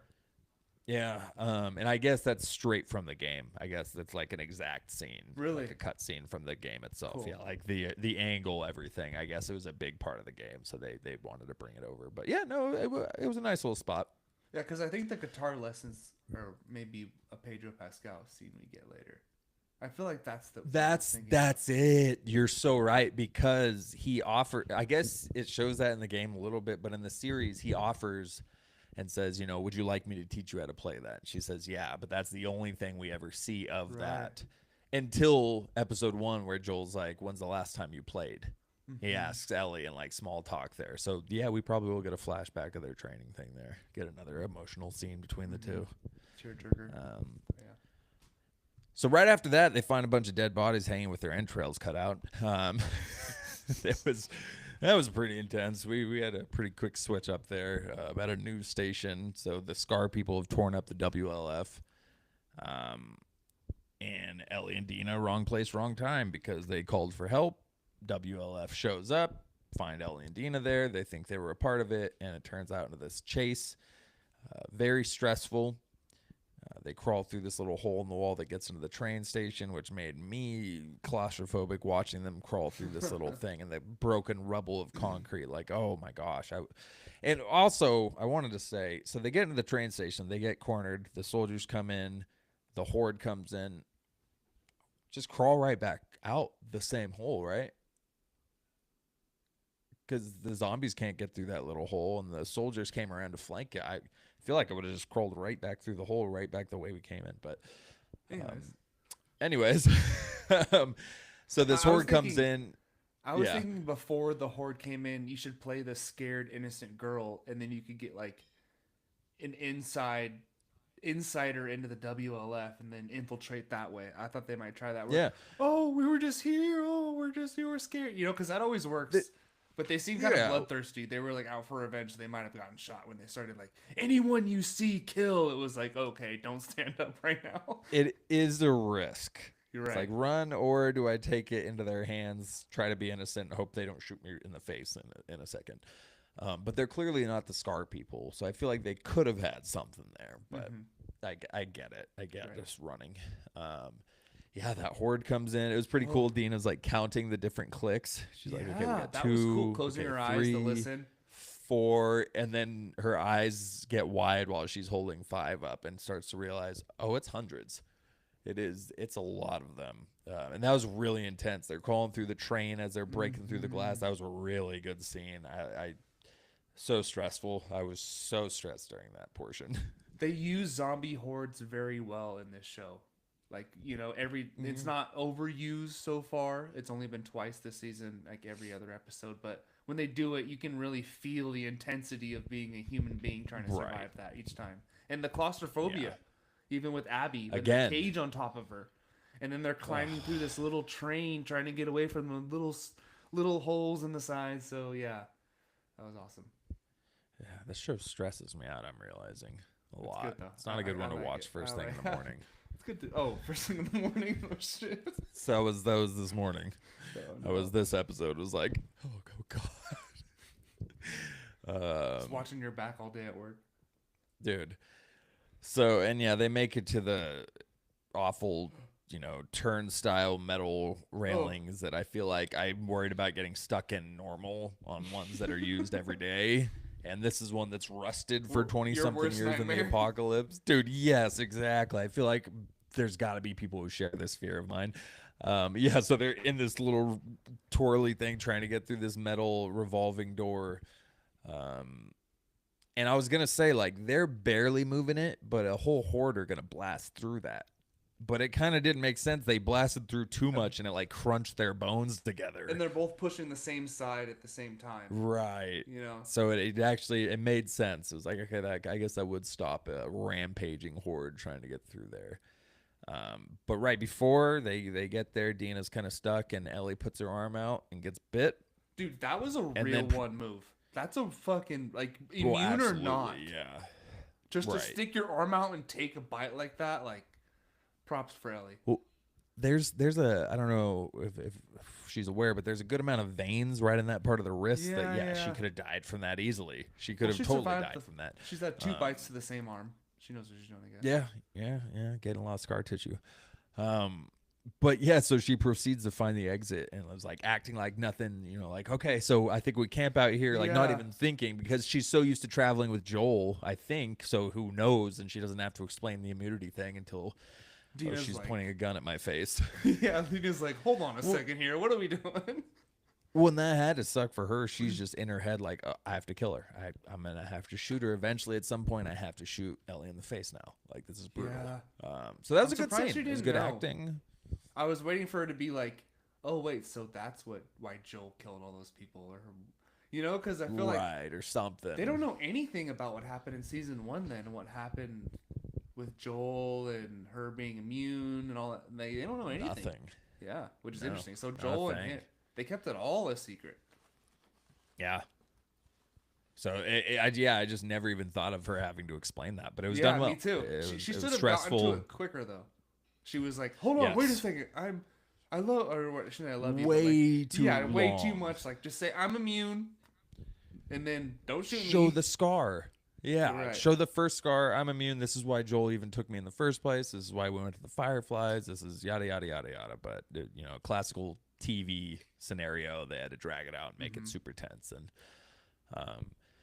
but yeah, so she survives. She wakes up in the morning. Dina tells her she's pregnant. Took like 6 pregnancy tests, and now Ellie wants to be a dad and is worried about Dina and tells her she should stay behind. But she says, "No, I'm with you." And they ride out together romantically at the end of the episode. One more thing about the zombie part. Dina needs to stop Yeah. looking back and staring at the zombies so much. She did it almost every time. Every time the zombies came, she'd look back and like, and then Ellie would be like, "Come on, come on!" And the first couple Run. times it was okay, but then like I think she did like maybe 4 times this episode, where she'd like stop was a lot. running, look back, and then start running again. It's like, just fucking run! Like you need to get out of there. It was stressing me out. It's like me playing Red Dead. I just keep Right. turning around to do dead eye and aim at my enemy. Loot- Like, no, and just loot run. more dead enemies. You muted yourself. Somehow. Still. Oh. Uh-oh. No. Oh, you're good. You're good. It says I'm not being recorded anymore. So I'm going to let you stay here. Yeah, no, stay here. Stay tight. Do you want me to close it off? No. Leave your end going. You're fine. Okay.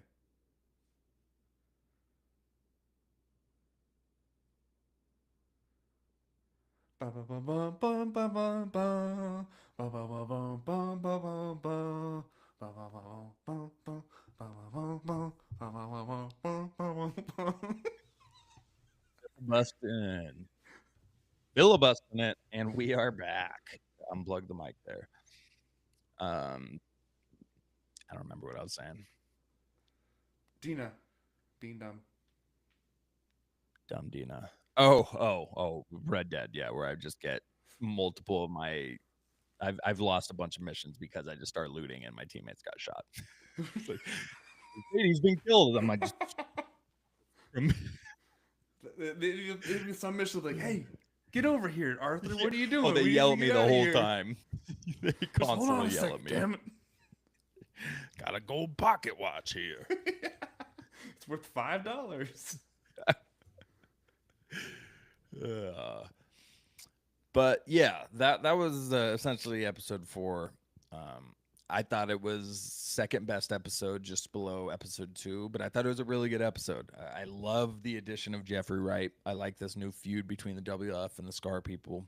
I enjoyed Ellie and Dina's time more than I kind of would have expected that much screen time, but I thought they did a pretty good job with it. So I'm intrigued to see where this goes with Jeffrey Wright and the WLF next. Yeah. I think the premiere was my least favorite episode. Yeah, yeah. When I think of the pound for pound moments that came from episode 3 and the touching moments between Ellie grieving and stuff, I guess probably overall quality it's probably higher than episode 1. Right. Yeah. But we are, how many episodes are in this season? Probably 8. Was the first season 8? First season was 9, I believe. Okay. Because I just finished that rewatch actually. Yeah, because it seems like And they're boy, with them already being in Seattle. What happened? 7. 7. 7 episodes. So there is going to be 3 seasons for sure. Because it seemed like with them traveling from Wyoming to Seattle within 10 minutes of screen time and already being kind of It involved. was so quick. It was very fast. I thought there's gonna be like maybe an episode of them getting to Seattle, but them just like teleporting, kind of Game of Thrones season 8 Just style. there. No Yeah. conflict between those states. You do smooth sailing from Wyoming to Seattle. I guess. Fair enough. And I know Seattle's not a state, by the way. Just anybody out there, that's not what I was saying. Okay. Just from the state of Washington to the state of Wyoming, they Right. got there pretty quick. Okay. Jackson yeah, so to that- Seattle. How about that? Yeah, there you go. Thank you. We 3 don't have any episodes left. Wyoming fans. All right, no one even lives there, anyways. JD's somewhat close. He lived in Montana. He's in Idaho. That almost counts. But yeah, I don't know. So we're more than halfway through. We've got 3 episodes left. We haven't seen Abby but in a while though. We haven't, so that's got to be popping up here. But it says the shorter episode count is intentional, according to showrunners Craig Mazin and Neil Druckmann, as they plan to tell the story of The Last of Us Part 2 over multiple seasons. Got it.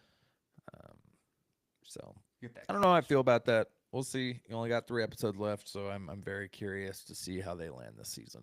It should So be far, It should be 3 I seasons. like season max. 1 more. Yeah. Yeah. Okay. I don't know. Yeah, I don't know how to gauge it, so it's hard for me to say. But so far at this point, I liked season 1 more. But Right. Yeah. Getting introduced to this universe was pretty fun. yeah, and it's an amazing episode 3 episode with Bill and Frank, and episode 1 was incredible. Episode 2 was pretty solid, and I think episode 4 I even really liked too. So they had kind of 4 bangers in a row there. But I'd like to see episode 5 be all about Abby. No Ellie, no Dina. Maybe a little Yeah. Tommy, but just maybe some Tommy. all Abby. You know? Yep. Agreed. So we'll continue to cover it. Hopefully a little bit more recent than we did for this. It's been a few weeks since Joel died, but we're covering it now. Okay, get off Rest our in backs peace. about it. Rest in peace to Joel. Pedro still collecting checks, even though his face isn't on screen. Classic. But yeah, we'll continue to cover it. So stay tuned. Thank you for joining us here. And if you're on our YouTube live, don't go anywhere because we're coming right back. And that'll do it here for us at Why So Sidious, a nerd podcast. And if you're still there, thank you. I'm not going to play the video again. You saw it already, right? Because you've been here from the beginning. So, Lub, you want to take us away here? Hello, and welcome back to another episode of Why So Sidious, a Nerd podcast. Joining me today is my co-host, David Cochran. And we are live here on YouTube, as you know. If not, you can check us out on Apple or Spotify. And stay notified for our lives on Instagram stories. We're always posting the day of to let you know when we will be live on YouTube. And don't forget to check out some of our other episodes. We have our MCU TV shows ranked with Corona Comics, and our last Week in Geek covering Last of Us seasons 2 through 4, which just recorded. And then, of course, stay tuned for our coverage of the Thunderbolts. So we do have a spoiler warning here for Andor, episodes 1 through 6. We'll be going through each one by one. So a quick summary for episode 1. Cassian is undercover in the Empire, selling a prototype ship. Mon Mothma uses her daughter's wedding to fund the Empire, or the rebellion, excuse me. The Empire plans to wipe out Gorman's population with a new plan of propaganda.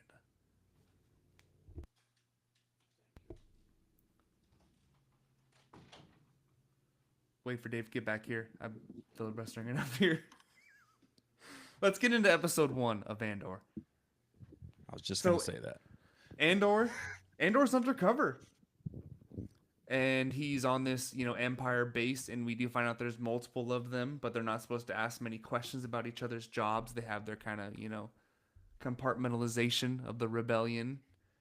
But we do get inside of the TIE fighter, and this was pretty cool.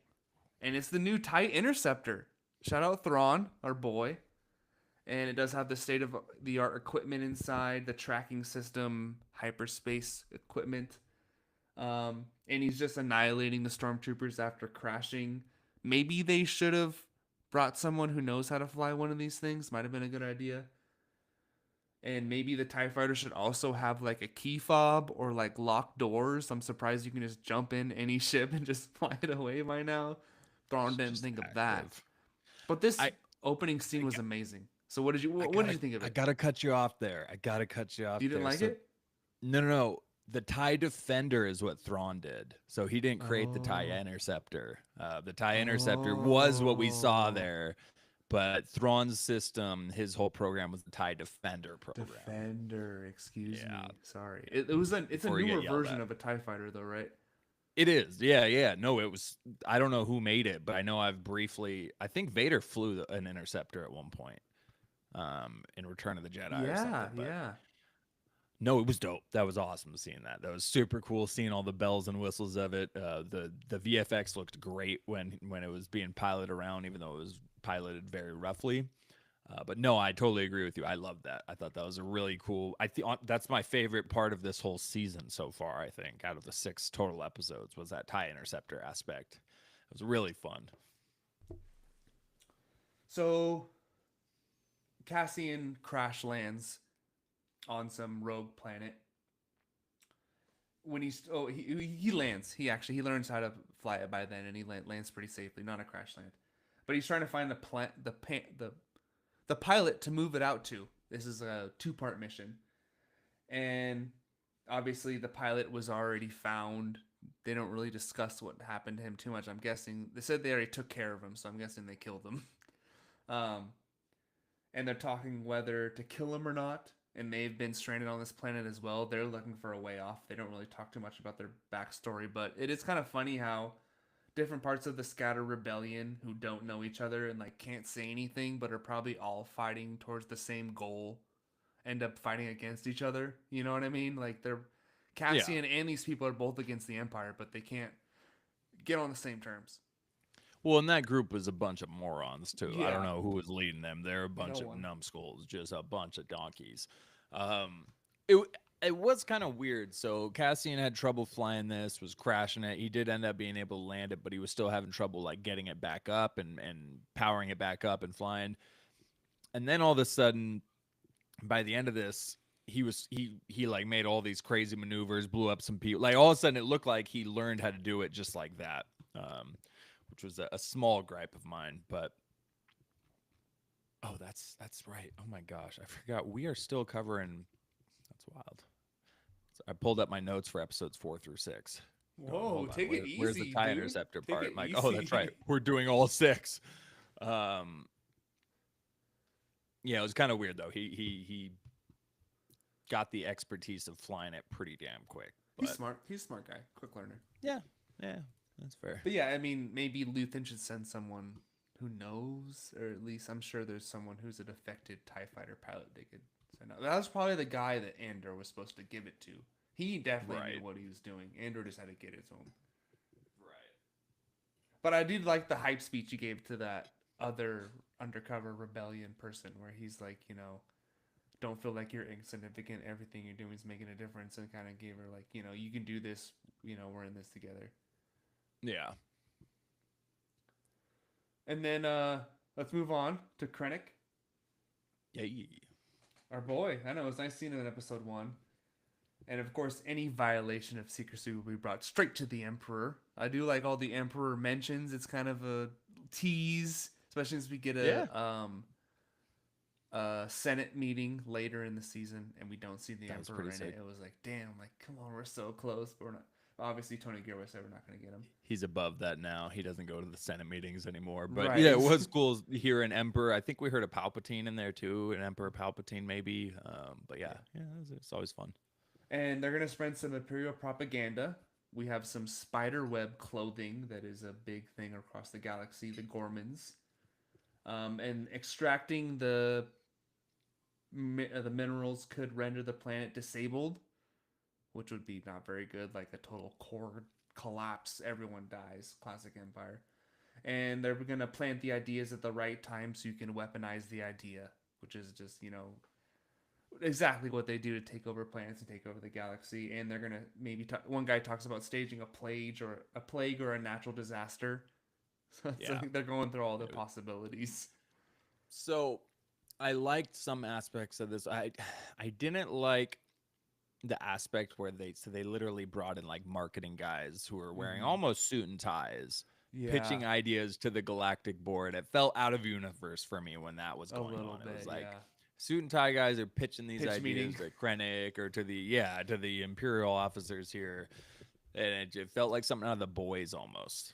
Like one of the Vought Yeah, guys coming out and be right. like, "All right, let's spin it this way." Yeah, and I was like, I get that probably. I don't know. It took me out of it a little bit, but it was great seeing Krennic.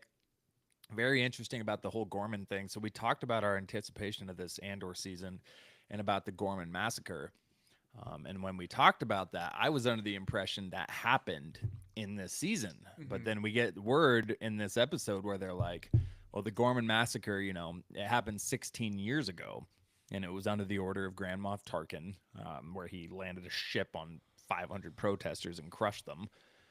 But I thought we were getting that in this season. And so that obviously we're not, but it seems like we might be getting something else as they're, again, talking about these natural disasters that could happen in Gorman and Mm-hmm. drilling for minerals and stuff. There's obviously some other tragedy that's going to happen too. But Exactly. And then we get Mon Mothma, and it's her daughter's wedding. Luthen is there looking for some intel.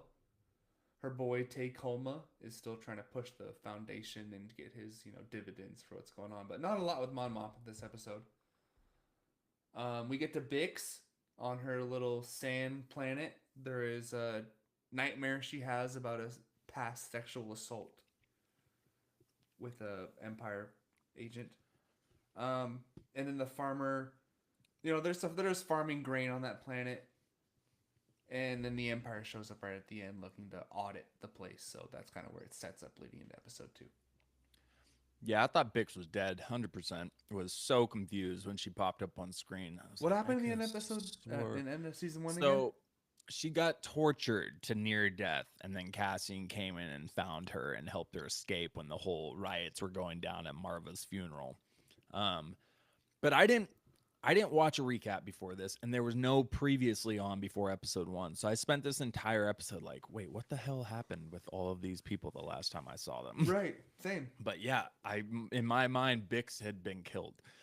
But yeah, no, she was just mentally tortured to like no end, to where she was mentally broken when Cassian found her. Um, so it's obvious. It It's makes sense obvious. why she's having these nightmares and Oh, these waking nightmares later, where she's walking around acting out stuff she's doing in her nightmares.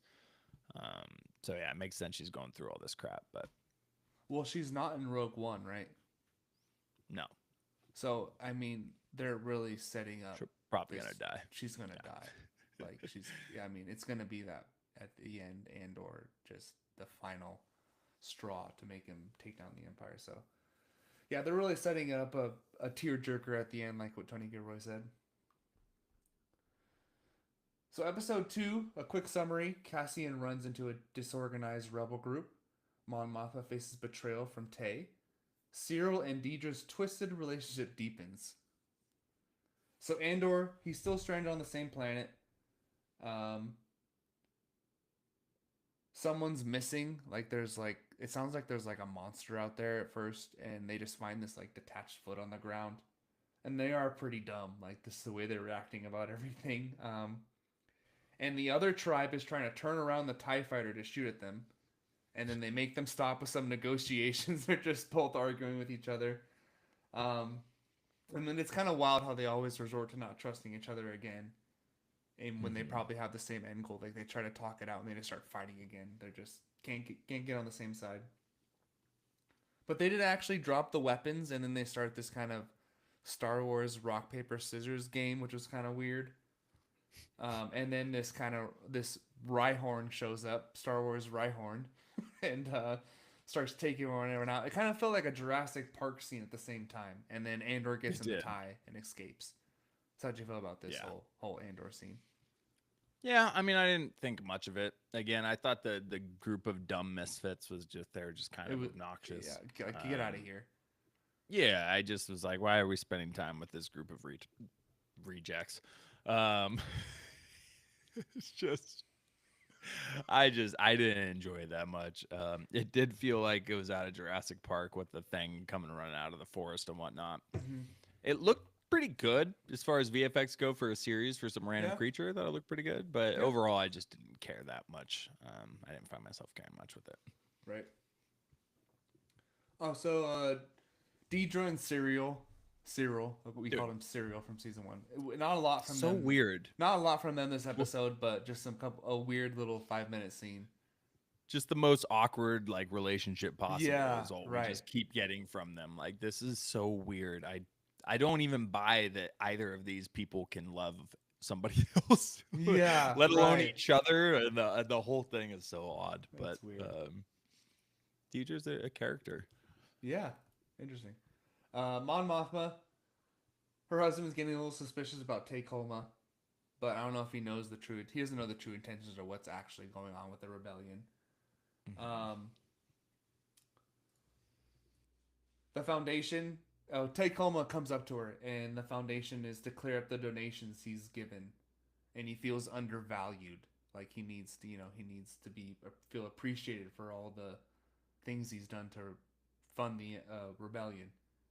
And there was kind of a dark tone shift in the score, excuse me. So I'm wondering what ends up with him. I feel like he might betray her, at least, or maybe turn with the Emperor and support him instead because she doesn't give him enough cash flow back from what he did. Oh, I don't even think he's gonna have that opportunity. Um, You I think think Luthen's gonna take him out? I think Luthen already took care of it. Yeah, I think when he got a ride out of the wedding Oh, with on Cinta. episode 3, and Cinta was the driver. And remember, so Mon Mothma was talking to Luthen about her concerns about him, like, Yeah, and yeah. Luthen's like, "Can we trust this guy? What do you mean he's gonna go talk to him?" And she's like, "No, he wouldn't do that." And then she realizes, oh, he would do this. Shoot, he's like really disgruntled. And Luthen says something about taking care of it. And Mon Mothma goes, "I'm not sure what you mean." Mm-hmm. And Luthen says, "How nice for you." Basically saying, "Oh, that's nice. You can live Yeah, in your little right. foo-foo, comfy world. I gotta I do the live in the dirty real work. world, and that means he's dead." It was a great line. The delivery by Stellan Skarsgård, that "how nice for you" was just chilling. And then, yeah, next scene we see is Cinta as his driver instead of his normal driver. Okay, that makes I think sense. he's a goner. I don't think we're seeing him again. Or Because she and like then she fucking after they bitches ass out. well, after they had that conversation, then we proceeded to see far too much, by the way. Mon Mothma taking shots and dancing during this kind of rave part of the wedding. She's just going ham, but she's drinking because of guilt, because I think she's realizing my friend's going to die because of this. I'm in deeper than I thought I was. And she just starts pounding shots and just starts dancing, trying to get her mind off the fact her friend's probably about to get murdered right now. That's the So next that's how I episode. took it. But, shoot. I don't have any notes for episode 2. But you're fine. You're I don't fine. know why. So it's all blurred into two there. But yeah, no, I think that's a good theory though, because I didn't think of that. Because when I did see notice Cinta as the driver, and I was like, oh shit, like that might mean something. So I think you're right on that. That I think he might be out of here. And then to move on to Bix, another. I mean, the Bix scenes in the first two episodes were very random. I feel like they were just waiting for Andor to get back. But they're gonna try to trade grain for the Empire to look the other way. They're trying to get a deal out of it. But the Imperials show up, and there's kind of interrogation going on, and then one of them starts getting a little creepy with Bix hitting on her. So that kind of sets up the next episode again. That's right. Yeah. Yeah, I think my problem with the first couple episodes, I felt like a lot of it felt like that. Like we're waiting for Cassian's return, or just kind of like I don't really Mm-hmm. know what we're doing. Like I know we're kind of Yeah. setting up, showing where the characters are, but I don't know where we're going with any of this. It kind of just feels like it's a lot of slow scenes. Quality is great, the writing and the Yeah. dialogue and everything is fine. The acting is great, but I just don't know what we're doing, you know. Yeah. The Mon Mothma and the Luthen stuff made sense, but Andor and Yes, Bix absolutely. was kind of just like we're waiting to get back into the same on the same planet, you know. Yeah, what's Andor's friend's name too? The big guy. I Oh yeah, think he he starts with died. a Yeah, B. R.I.P. Next episode, but yeah, Brasso. Brasso. Yeah. Yeah, Yeah, so we're with Brasso and Bix and this other younger guy in the wheat fields for a long time, it felt. right. So episode three, quick summary: Cassian rescues Bix and Wilman from an Imperial occupied planet. Brasso dies. R.I.P. Ring the bells. Bix starts to heal. Mon Mothma's family sacrifices escalate. So Mon Mothma, it is the wedding day at last. And she does try to give this speech to her daughter, and God, I forgot how much of a what her daughter was from the first season. And she talks about her Mon Mothma's mom was drunk at her wedding, and like she's like nothing on the other side of that door matters. Like you can put the wedding off now if you don't feel it. And there were scenes from the earlier episodes where she wasn't very happy with her husband, her fiance, and how he was Oh acting. yeah. She won't even hold. He won't even hold my hand. He's being all weird and stuff. And then her and Mon Mothma sees her daughter making the same mistakes that she made in the past because her and her husband obviously don't really like each other. They No. aren't in love. It's a political marriage, It's a business basically. arrangement. Yeah. And her daughter says, "You know what? I wish you were drunk right now." And I was like, "Oh my god! Like your mom is like opening up her heart to you, and that's what you say to her." And little does she know, her mom is a fucking legend in the rebellion. Like, her Right. mom is like running things right now, and you're gonna talk to her like that? Like, come on, girl! Like, get it together. Yeah, I like you said, I forgot how much I didn't like this character until this Mm-hmm. episode. It's like, oh yeah, I don't like this person. Yeah, that's Right. right. Okay. Yeah. And they cut the Patamon braid off, and there was a Eh. quick mention of the Rakatan invaders, which was kind of cool. Oh yeah. Yeah. Mm-hmm. Okay. Coleman's still being really sketchy. Like it seems like he's about to blow the cover. Getting Um, drunk. yeah, and this is where Luthen, basically handles business. And then she gets the drink center and starts, vibing after that. So Yeah. yeah, so you were Yeah. right. I You were right. All that was in episode three. So right after Take Home, it gets taken away. She does start taking the drinks. Yeah, okay. And so yeah, I don't know. It just felt like this whole episode we spent a lot of time with this wedding. Even though again, the Luthen and the take home stuff I thought was used fine, but I thought it just showed a lot of the tradition and the dances for a long time. Mm-hmm. Um, that combined with the other aspect of this episode with Cyril and his awkward dinner with his mom, I didn't really enjoy this episode so Yeah, much. same here. Let's move on to the Simp Lord, Cyril. Yeah, there you go. His mom does show up for dinner and she's totally embarrassing him. He's a big mama's boy.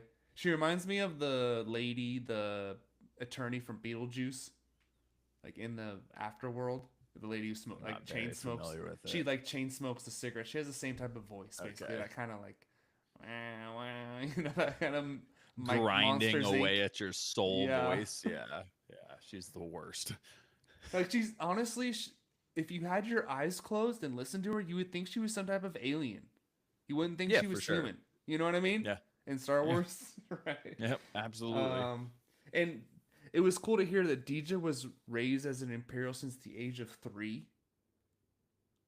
Like, so she's been born and raised in this. And then she kind of sits, and when Cyril walks away, she gives her mom some of the I demands for was the relationship. Like, if you keep this cool, you can still talk to him once a week. He'll visit you, but if not, like, I'm taking him out of your life. that was pretty. That was a boss move right there for sure. She laid down the hammer, and by the time Cyril gets back, he's just hating his life, and all of a sudden his mom's just behaving. Like, what the hell happened here while I was gone, Right. washing my face off? Mm-hmm. But again, it was fine, but I just don't get why the hell we're spending so much time with Cyril and his mom. I'm assuming it's going somewhere, but it just felt like a decent sized chunk of this episode. Yeah, I mean, it's cool to get some of the like random relationship stories of Star Wars, but at the same time, you don't want to spend too much time on it. You know what I mean? Yeah, It is yeah, funny to see this kind of, in ISB or Imperial mid level manager, his relationship with his, overlord girlfriend and his overpowering mom. It is kind of cool to see right. for a little bit, but you don't want to take up too much of the episode. Yeah, Um, Bix. So they are on the inspection schedule next, or excuse me, schedule, as they say in Star Wars. schedule, classic. And they're still waiting on word from Cassian. They're getting a little worried that he's not going to show up now. He hasn't said anything. Um, they're packing up to hide, and this is where Willman. I didn't realize he was the same. He's the same person who is with Saw later, right? Is that the kid who's Yeah, in love with the random girl on the planet? He has to say yep. goodbye to her, his first love. And they did a good job of like kind of building the anxiety of the emperor. The empire is about to show up, and need to pack things up, put all the things away, get hide before they show up.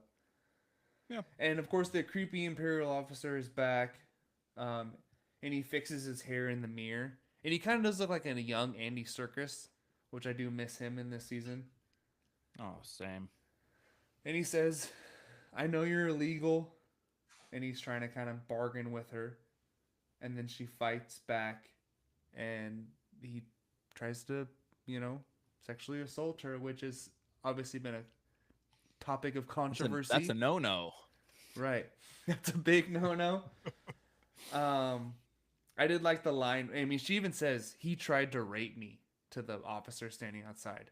So, how do you feel? I feel like it's something we haven't seen in Star Wars, but that Imperial officers were doing those kind of things at the same time. Like, Yeah, there's always a scumbag in every group, and when it comes to the Imperial Navy, all the planets they conquered, all the things they took over, we know how power hungry they are. Yeah, it has to have been happening. It's human nature, and for some reason, the Empire seems to be all human, or at least 95%. well, yeah, that was their But thing. anyway, oh yeah, that's right. They weren't really about, which is Yeah. why it was such a big deal. The Emperor let Thrawn in. That's right. But yeah, it's definitely a Star Wars first. It's never been addressed before. We've never had that type of topic really brought up here. So that Andor dropping another Star Wars first. They dropped the first shit last season in the Star Wars universe, and now rape. So what will happen next? I don't know. I'm a little nervous. Fuck. But and also a lot of not sex scenes, but like the setup to sex scenes with Cassian and Bix, Deidre, not Deidre, oh no, Deidre and Cyril when she says turn out the lights. They did. She's Yeah. like, turn out the lights, we're fucking getting it on right now. And then with Turn on the lights Cinta and put on your shoes, boy. Cinta and Vel as well. So we've gotten three Oh yeah. different setups to, getting it on in a Star Wars show. So they're definitely pushing the button. But I mean, it's what the show is. Yeah. It's like a real life version of Star Wars. That's what they've been going. It's the theme the whole time. So Yeah. it makes sense. Well, and they last season Bix had a scene too where it was, I think she was like topless and almost showed portions where it was like, whoa, that was way beyond anything Star Wars Mm-hmm. has ever shown before. Like that was a massive jump for Star Wars, and that was last season already. So yeah, Tony Gilroy don't care. Right. So last section of this episode, Andor. He finally escapes and he's lost in space for a second. But Clea, Luthen's faithful right hand woman, gets a hold of him and she lets him know it's not safe to return home. But he says, fuck it. I'm gonna do it anyways. And he comes back with a vengeance, blowing up the transport that the stormtroopers are on. Brasso does kind of die unceremoniously off screen. I mean, I feel like they should have gave him a little bit more. But then you see That was BS. the emotions in their faces of Cassian, Bix, and Wilman as they leave was like all three of them. You know, Bix obviously what she went through. Wilman, his first love, or person he was very attached to emotionally, had to say goodbye to her, probably never see her again. And then Right. Andor coming back from what he was going through. It was a good scene to end the episode.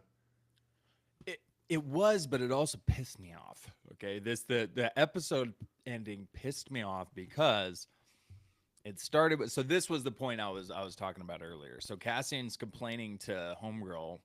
He goes, "I don't know how to pilot this. I've been upside down for 2 days. You gave me this mission. I don't know how to fly this. I need a pilot." Like he's going off about how he needs this pilot, and then he hears that they're in danger, and then he hyperspace beelines it directly to their camp at this planet in like a matter of minutes. So he went from not knowing how to pilot it and being upside down for 2 days to knowing exactly what specific part of the planet to beeline it to through hyperspace. And then he just started unloading on everybody there, flying it like an absolute pro. So they didn't need to include the line, "I've been upside down for 2 days. I don't know what to do," right before doing that, I thought, because that felt like a massive jump. The Force. Um, don't make me bring the Han gif out here, man. I will bring it. It's not how it works. Um, but yeah, so you got that. Then Brasso just dies off screen, which I was super pissed about. He was a big And in character in the first between season. that, yeah, and I really liked him, dude. I really liked Yeah. that character. And in between that, by the way, we keep cutting back to Mon Mothma raving. And I already put in my notes, Yeah. okay, I've seen more Mon Mothma rave scenes than I needed to see for a lifetime. After I typed that in, it flashed back to her 4 or 5 more times. It's like, okay, dude, enough. And then I'm pretty sure they left the droid behind. Oh, Tell me they took the droid. Oh my god. I'm pretty sure they dipped without him. Me and Megan both were like, wait, the droid was back there. And they took off and it didn't show the droid on the ship. And so those three things And pissed me off at the end of this droid would episode. be in the hotel with the room with them. Yeah, he was a real one. He was there with them. And Oh then they my dipped out on this god. ship. He So left his Brasso and mom's the droid got he left left his behind. mom's droid behind. Unless there's a plot continuation error and they just all of a sudden he's there with them next episode. But last we saw him on screen, he was not with them, and they all jumped on the ship last second, took off, and he wasn't in the shot. That's like leaving your dog That's a behind. crime, bro. He Brasso was death off screen, and you leave the droid behind. What he are was we just doing? asking about Cassian the whole time. Yep, he's a real one. He's one of the realest droids already. Left him behind. No, I totally forgot about him. Just like Andor. yeah, they did too. To get all the way off their back about the droid. Next episode, they're gonna be like, well, "Hey, hold on, where's homeboy?" Yeah, wait, hold on. Then there's gonna be like, hold on a second, I need to go back real fast. Damn, Dude, that's yeah, crazy. I didn't even. B2EMO. B2EMO. Yeah, They left emo, him right? behind. He's very B2. emo. Yeah. Well, he's really gonna be now. He keeps getting deserted. Damn, Cassian, that takes a point down from my great for you because I do like It hurts. All right, episode 4, titled "Ever Been to Gorman?" Cassian Andor reunites with Bix Kalleen on Coruscant. While their relationship is strained by past traumas and the looming threat of the Empire, Cassian is dispatched by Luthen to assess the Gorman front's viability as a rebel ally. Assuming the cover of a fashion designer, Cassian infiltrates Gorman to evaluate the resistance movement potential. And of course, this is 1 year later. So we have moved on a year, which means, holy shit, I didn't even think about that. They definitely left the droid behind. He's gone. It's been a year. I didn't think about Jeez, that part either. no. He's absolutely gone. Oh my Yeah. god, they didn't even Well, mention yeah. What him. am They I? fucking I um we've who's had the three other episodes. I who's of the course other he's gone. Stark Yeah, we brother? Rickon? They totally rickened him. They're ricking the hell out of him, man. Didn't mention him. Oh That's like my R2 god. just disappears and then there's just no mention of him and he just didn't get on the ship with the rest of the crew. I What are wonder we if they're doing? gonna address that. I need to think of that now. He better track them down, but he's not in Rogue One, so Bix is dealing with some obviously trauma of what happened. And I was wondering at yeah, first, like, damn, they're actually on Coruscant right in the middle of things. true. Um, and they're on a dinner date, but Andor is very suspicious of everything going on. Um,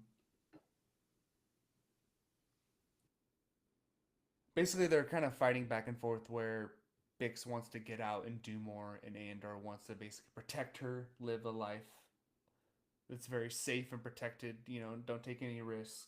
And she's basically tired of living that kind of life. And then Luthen lights the beacon for the next mission, and this is where he basically recruits him to go to Gorman as this fashion designer. And then it shows Bix getting high to go to bed, taking a little drops. Come on, girl. I was gonna pick a B2, but then I got high. Left him behind. Messed up. I'll never get past that. I'm I'm bringing that kind up of stuck. every I'm time we kind talk of about stuck this, on that. I'm man. kind of stuck on the droid. Oh, jeez, that's heartbreaking. So, do you have anything on that? Or want to move on? Not much more on that. Um, on episode 4 and then being in Coruscant there. Yeah, they're just kind of living their lives together. Yeah. We did get that. That was somebody said those hollow drops, the mockery of Emperor Palpatine, all these anti-Gorman talks. So Mm-hmm. we're hearing about whispers of rebellion and whatnot. Gorman's anti-emperor. And that's why Cyril's mom does. Cyril's just walking through town with his mom just in his ear, complaining and doing the same thing. Like, why would you just Right. hang up? Hang up. You ain't on the same planet as her, buddy.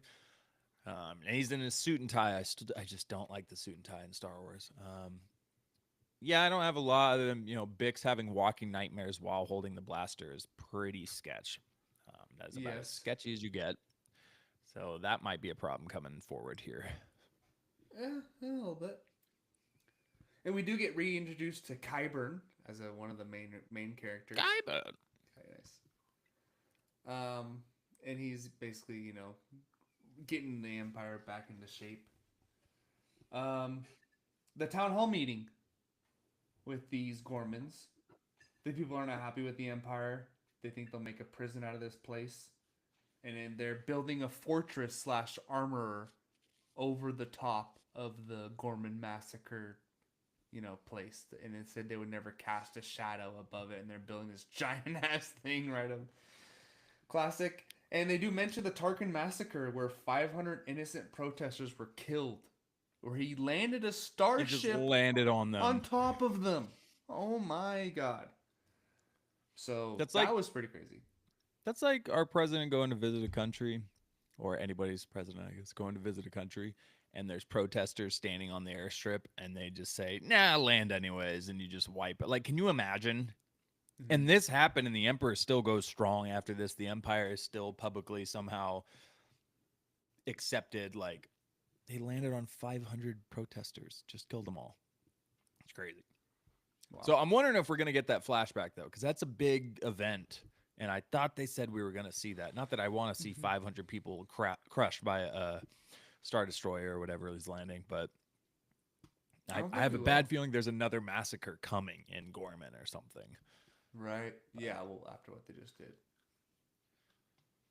Um, so Mon Mothma, she's trying to help out the other, or trying to get the other politicians to support Gorman, but they're afraid of the Emperor, and what he wants to do, so that they won't give her the votes that she needs.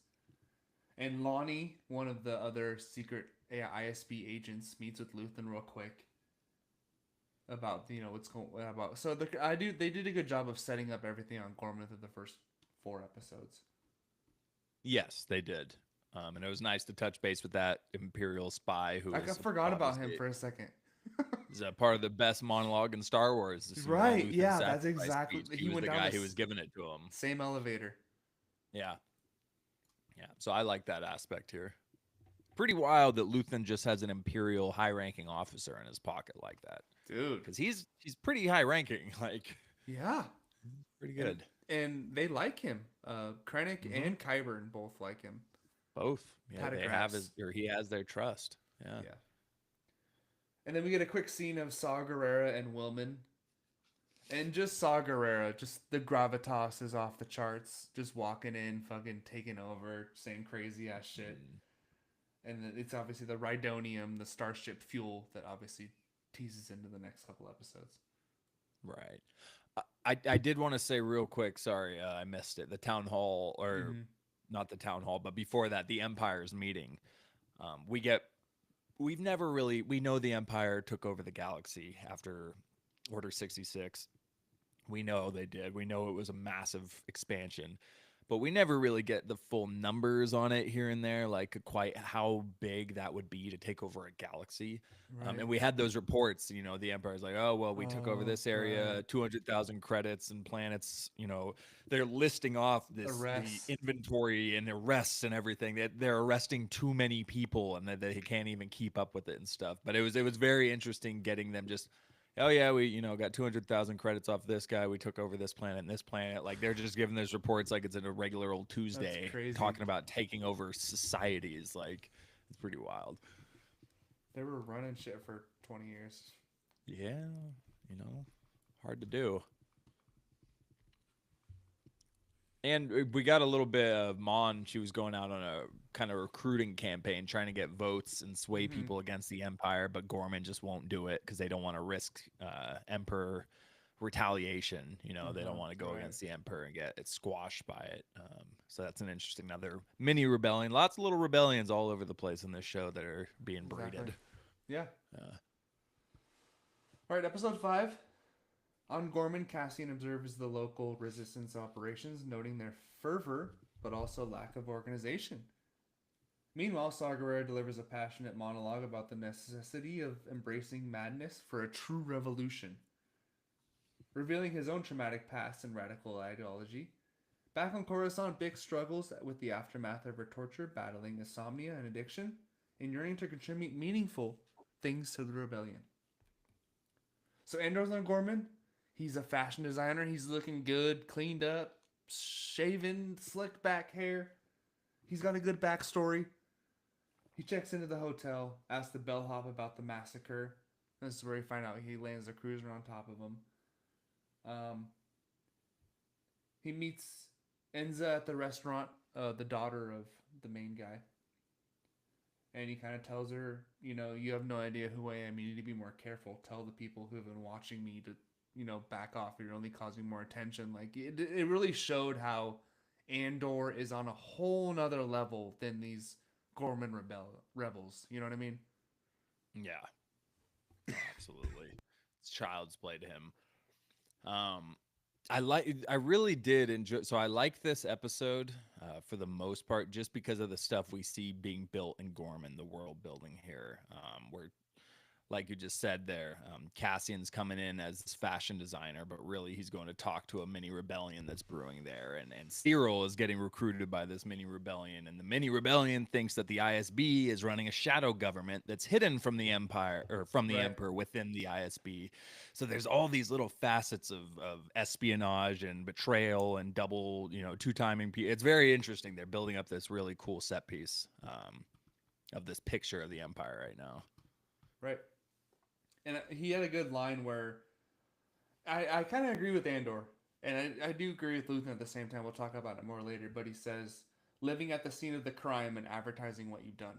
Like, do you really think this is going to, like, yeah, the plan might go through, but what's going to happen afterwards? You're going to sit here and make your own armory with the Empire's weapons and hope that, or pray that they don't retaliate in any way. Like, I don't think that's going to Right. end up well. Yeah. So, Cyril, the ISB finds out there's a listening device in his office, which he has been pretending like he doesn't know is already there because he's trying to orchestrate this whole coup with Kyburn and Deidre. So he's kind of playing both sides. Yeah, a little Game of Thrones politics coming in there. I like it. Right. Yeah. Um, and the rebels find out about Cyril's past once they confront him, you know, and they think that the ISB is running the shadow government without the Emperor's knowledge, where they're going around and kind of cleaning things up without him knowing, so they don't get in trouble. Makes sense. Mm-hmm. And Cyril's computer reminded me of the TVA, like that kind of Yeah, old school computer, but very high boxy. tech at the same time. Yeah. Um, yeah, this is where and then he goes and meets Deidre, and he gets a little one on one time. And Smoochy then smooth. they go to Patagras with the info on Gorman, so it kind of sets up the whole where then the next episode Cyril's watching out while they try this take over the shipment. Right. Well, there's just so many layers to this. Again, like the Gorman rebels think that Cyril is a Yeah. good target, that he's ready to fight for their cause. They think they have an inside lead on him, and Cyril plays into it and is like, okay, yeah, I'm open to this. While he's double crossing them with Deidre, and Deidre knows that he's acting like he's a spy with these rebels. And then these rebels are telling Cassian, yeah, we got a guy on the inside. And Cassian's like, are you sure though? Did he just say that? Like, Cassian doesn't buy it right off the bat. So I really like this too. He was kind of second guessing the spy they have. And then even further, we find out that Deidre and Qyburn have their own deal that Cyril isn't aware of going into this plan with the undercover stuff with the rebel spy. So there are just so many different layers of double crossings with Cyril and these rebels. And I guess I kind of already said that, but I really like the setup there. I was really into it, at least as Mm-hmm. far as this goes. Um, Again, felt more Game of Thrones with the politics than a lot of stuff we get in Star Wars. And Patagras gives that line to Deidre where he says, Cyril must not know what's really going on.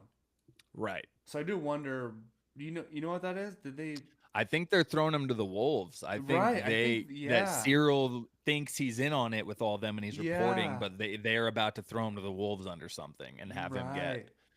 have him take the blame there, because there's Yeah. obviously, yeah, he drops that line to Deidre and Deidre looked a little guilty about it. Mm-hmm. But yeah, I think they're throwing him to the wolves, and then I Yeah. think he may end up at the end of it You get think a he has a redemption redemption arc. arc? You think he He might redemption? think he might, man. I They're don't going so know. far in the opposite way. I could see it being a perfect setup for him being betrayed and being like, I kind of get Cassian Andor. I understand him now. Yeah. Maybe I I don't could know. see We'll it. I see. could see it. Yeah. Um. So Willman and Saw Gerrera, he's trying to show. So weird. It's weird. Weird scenes with him. Very off-putting. But he's showing them how to use the device. It's very complicated. There's 8 different cylinders. Um. But by the time the other engineer learns, Saw agrees that or thinks that he's seen too much. You need to take him out. And but when this time comes, he points the gun at Pluti, which was his name, if you didn't know. Classic. And he was the traitor. He's been giving intel to the Empire. So how about that? They, How about that? how about that? Wow. The fuel heist though. That's the funny part though. With Saw just going in on a monologue while huffing gas fumes. Like, maybe just shut up and let this guy focus on extracting this. Like, he's just going off about all this crazy stuff about his childhood and how he was he was born in the darkness. You know, like, Dude, exactly. That's exactly what it. I was But it born was in so. the darkness. But instead of the darkness, it was, I was born in the Rhydonium. The Yeah, Rhydonium made me what I am today. It was like, what the hell is going on right now? that was And he good. starts inhaling it, and then he gets the kid to start inhaling it, where he's like, his Yeah. eyes start burning, and he's like, yes, breathe in, breathe in. Like, it was the weirdest ending to an Dude, episode. Like, hold on. If you just gave a little bit of a British accent, you could be Voldemort. It's like the boy who. No, I can't do it. If I try to throw an accent on it, it throws it all. The boy who lived. Come to. I can't do it. I It's can't do it. I close. can do It's this Todd though. close. Rhydonium. Oh, you feel it? We're really tripping now. Like it was weird, man. It was just such a random end of the episode. It ended, the credits hit, and I was like, what the hell just happened? Did Yeah. they just start getting high off of the deadly gases there? He had Because some. rhydonium's an explosive. It's a Mhm. volatile fuel, and they're just inhaling it. I feel like they were going for the same vibes as the Luthen monologue, but it didn't quite get there. It wasn't close. But there were a Didn't couple do it for lines where he me. says, Yeah. revolution is not for the sane. We are the unloved, Right. the cannon fodder. I was like, okay, He like had a that was couple pretty bars. cool. Yeah, there were a couple of Yeah. cool parts. Yeah. He had two or three really nice lines in there, but I got thrown off by the peace pipe circle with the rhydonium. It was just Hmm. odd. Right. So I'm wondering what's going to happen with. It's not Wilhelm. What's his name? Willem. Will. Willem. Will. Willman. Will. I was going to say it's not Wilhelm because Wilhelm's the Wilhelm scream that we hear in all the movies. And I was like, maybe we get the origin of the scream. He does. He lets out the scream here. That's what it Galaxy far, is. far away. No, but I'm wondering if he's going to be like mentally broken now going forward from here and just be some crazy guy because he's just huffing gas now. Yeah, Anyway, that's true. Yeah, I wonder if he's gonna stick to Saw or go back to Luthen because Luthen and Saw are on the same team, quote unquote, but they have different views on how to do right, it. right. Like Yeah. Magneto and Like last Professor season. X. Well, last season he was like, it's an ambush. He's like, oh, well, he's gonna die. He's like, yeah, but if we tell him it's an ambush, then they know that we knew it was an ambush. So we have to send him into the ambush and have him die. It's just like he's ready to sacrifice anybody for this cause. Yeah.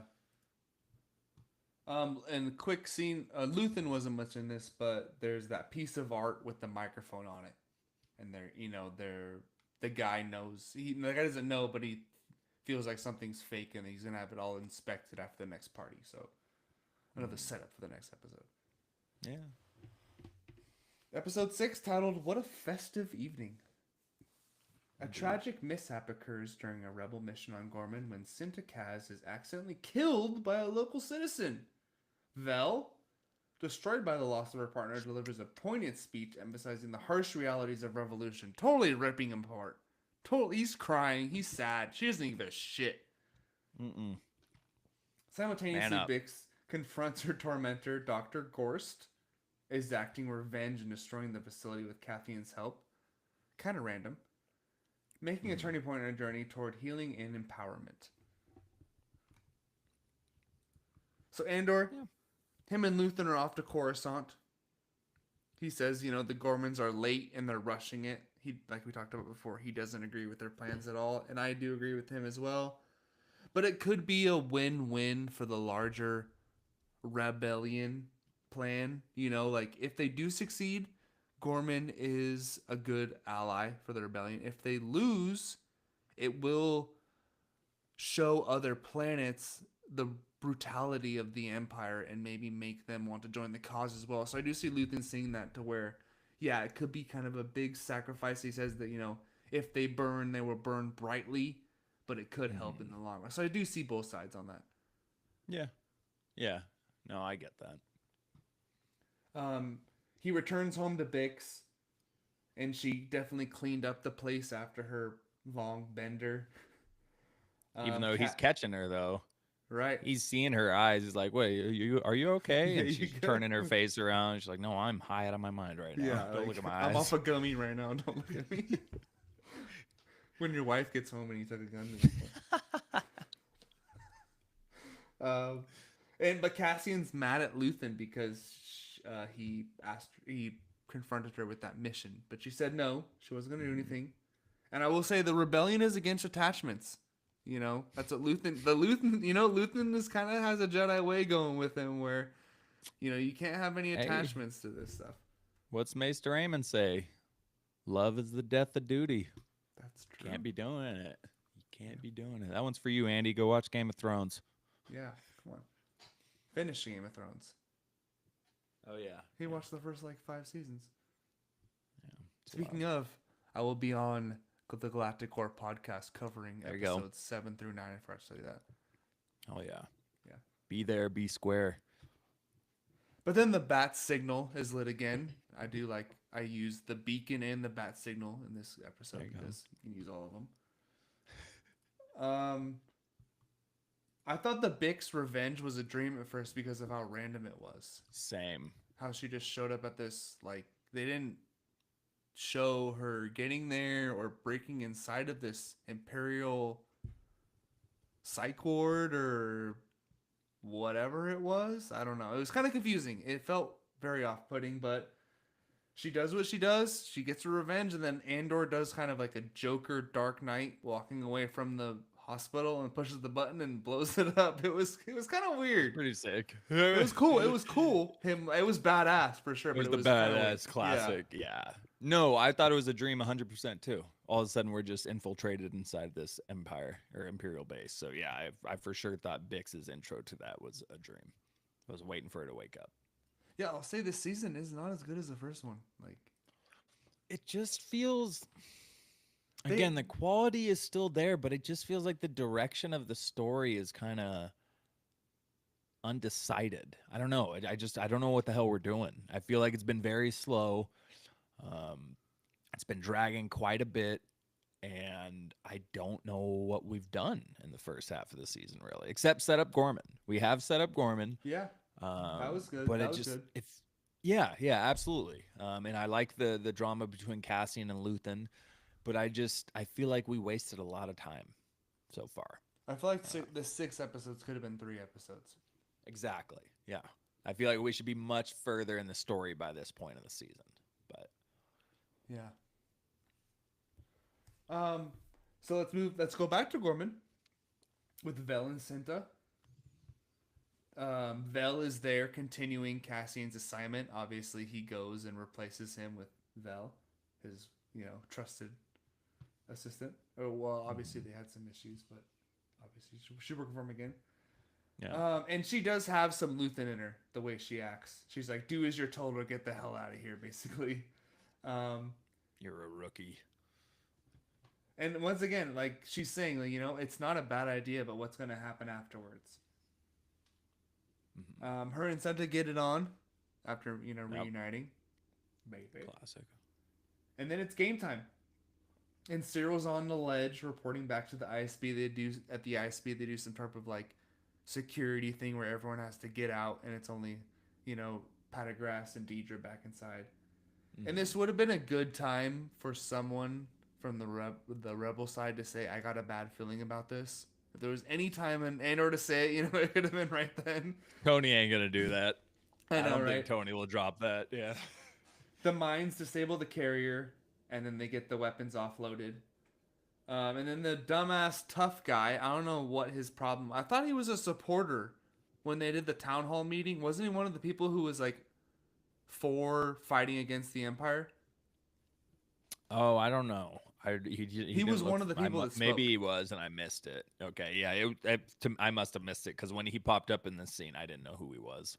Yeah, he was one of the people that spoke, but he just messes things up, tries to fight the guy, and randomly shoots Cinta, which kills her. Like, ugh. So I mean, Another so off-screen random. death, by the Yeah, way. so She just random. got capped off screen. Then you walk over and find the dead body. That really threw off Vel though, where she was like, running shit. The second Senta died, she was like just standing there doing nothing. Makes sense though. Mhm. But when she starts roasting him, like it was an accident, and I know he's kind of a baby too, but like, maybe let up a little bit. Like, she's saying you have to live with this for the rest of your life for every decision you make from now on. It's like, damn girl, like he gets it. Like he feels bad. He didn't decide to shoot her. He got in Right. a scuffle, panicked, and accidentally pulled the trigger. I don't think it was a conscious decision. Like it wasn't like I'm gonna shoot her. Like, Right. yeah, it was. She was obviously kind of trauma dumping on him, and Yeah. again, I get it to an extent. It was stupid. He was dumb. He's inexperienced. He blew it, but she's going a little overboard there. Hmm. It was good though. It was a fun high scene. It was definitely there was some good Yeah. anxiety going on with that where getting all the weapons offloaded, but they got away clean right when the cops showed up. They pulled away, but that's because I feel like um pat of grass. And Deidre wanted that heist to go off clean so they could obviously Right. get the retaliation going afterwards, which is what we're going to see in the future. Yeah. Yeah. No, they let it roll out. So, They let it happen. yeah. So Mon Mothma, we get to the Senate meeting, and the Emperor's like, I forgot they called him his speaking hand or something. Hand Yeah, of the king, I don't know. hand of the emperor. Yeah, there you go. He says a galaxy assembled, an empire, and then she just kind of walks off. So they're talking about they do get this. It's like a tie into Rebels to where she denounces the empire, and that's where the Rebel crew picks her up during the show.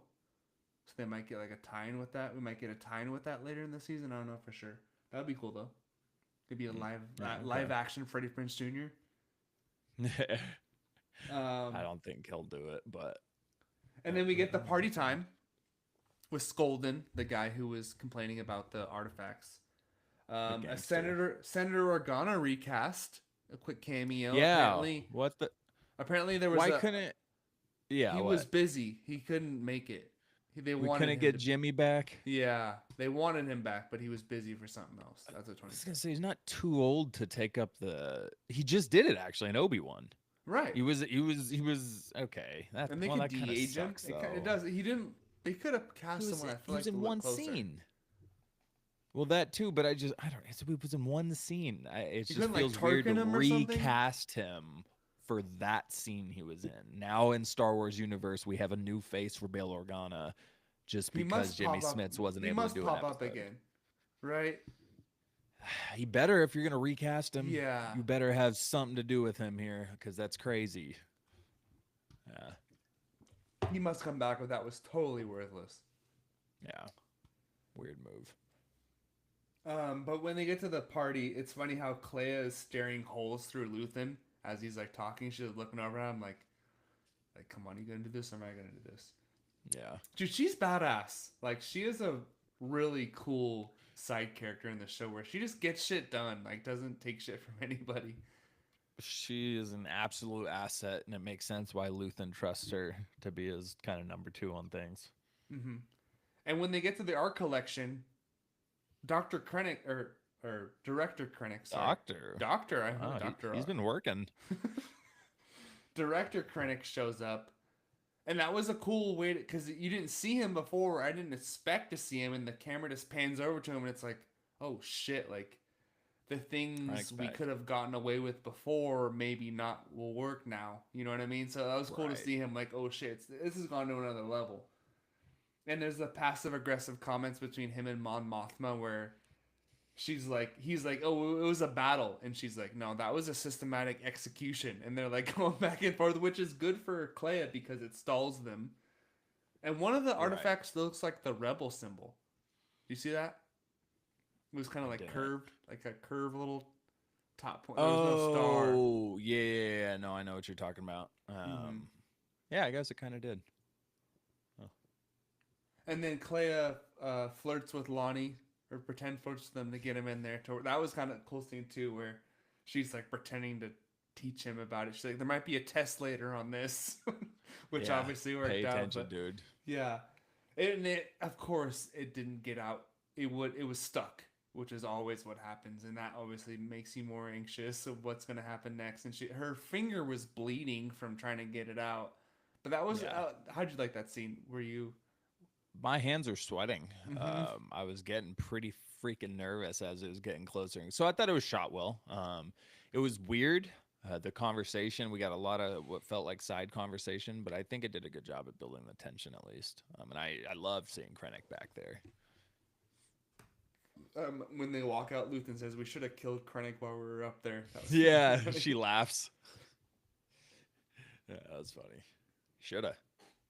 Would have saved a lot of lives. Right? So, through these first 6 episodes, I feel like we talked about it a little bit, but I'm excited for the last 6, but I feel like they do need to step it up because compared to the first season, by the time we got to the first half through, wasn't the escape? When was the escape episode?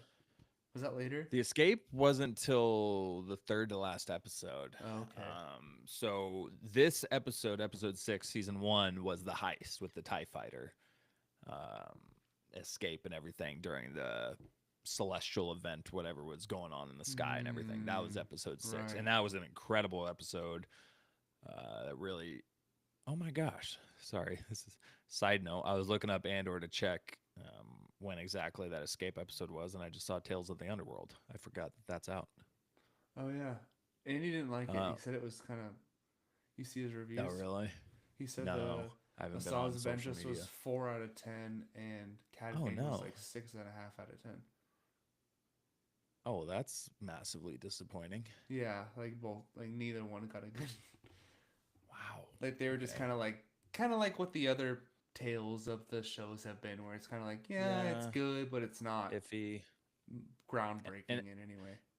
and after a while of iffy content, you kind of start to think like, okay, I don't care much anymore if you're gonna keep putting out so-so stuff with this type of thing. But Yeah. interesting. Anyway, the escape was episode 10. There were 12 total episodes last season, so it was close to the end. I mean, as long as it builds up perfectly to Rogue One, because right when the season ends, I'm definitely going to watch Rogue One. Right? You kind of have Yes. to.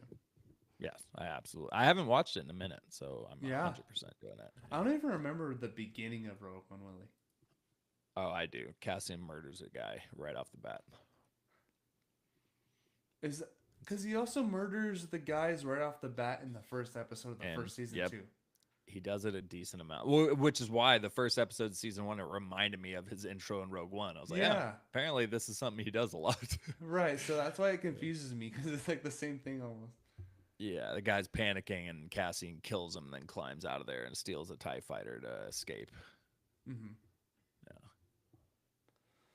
All right. Uh, Well, I think that about wraps it up for this very long YouTube episode, or split into two afterwards on Apple and Spotify. You will see me on the Galactic Core podcast covering Andor episode 7 through 9. Maybe Dave and JD on this feed. You never know. Maybe I'll come back to you it never twice. know. Maybe I'll cover it twice and we'll do the last half of the season. Just stay tuned. But of course, I think Thunderbolts will be our next episode, because we all saw it opening weekend. We all maybe liked it or maybe didn't like it. Stay tuned. Maybe it was good, maybe it was bad, maybe everyone died, maybe everyone survived. Yeah. Maybe we're in on Marvel, maybe we're out. But Maybe you I never didn't even know. see it. But you never know. But stay tuned next time on Why So Sidious, a nerd podcast.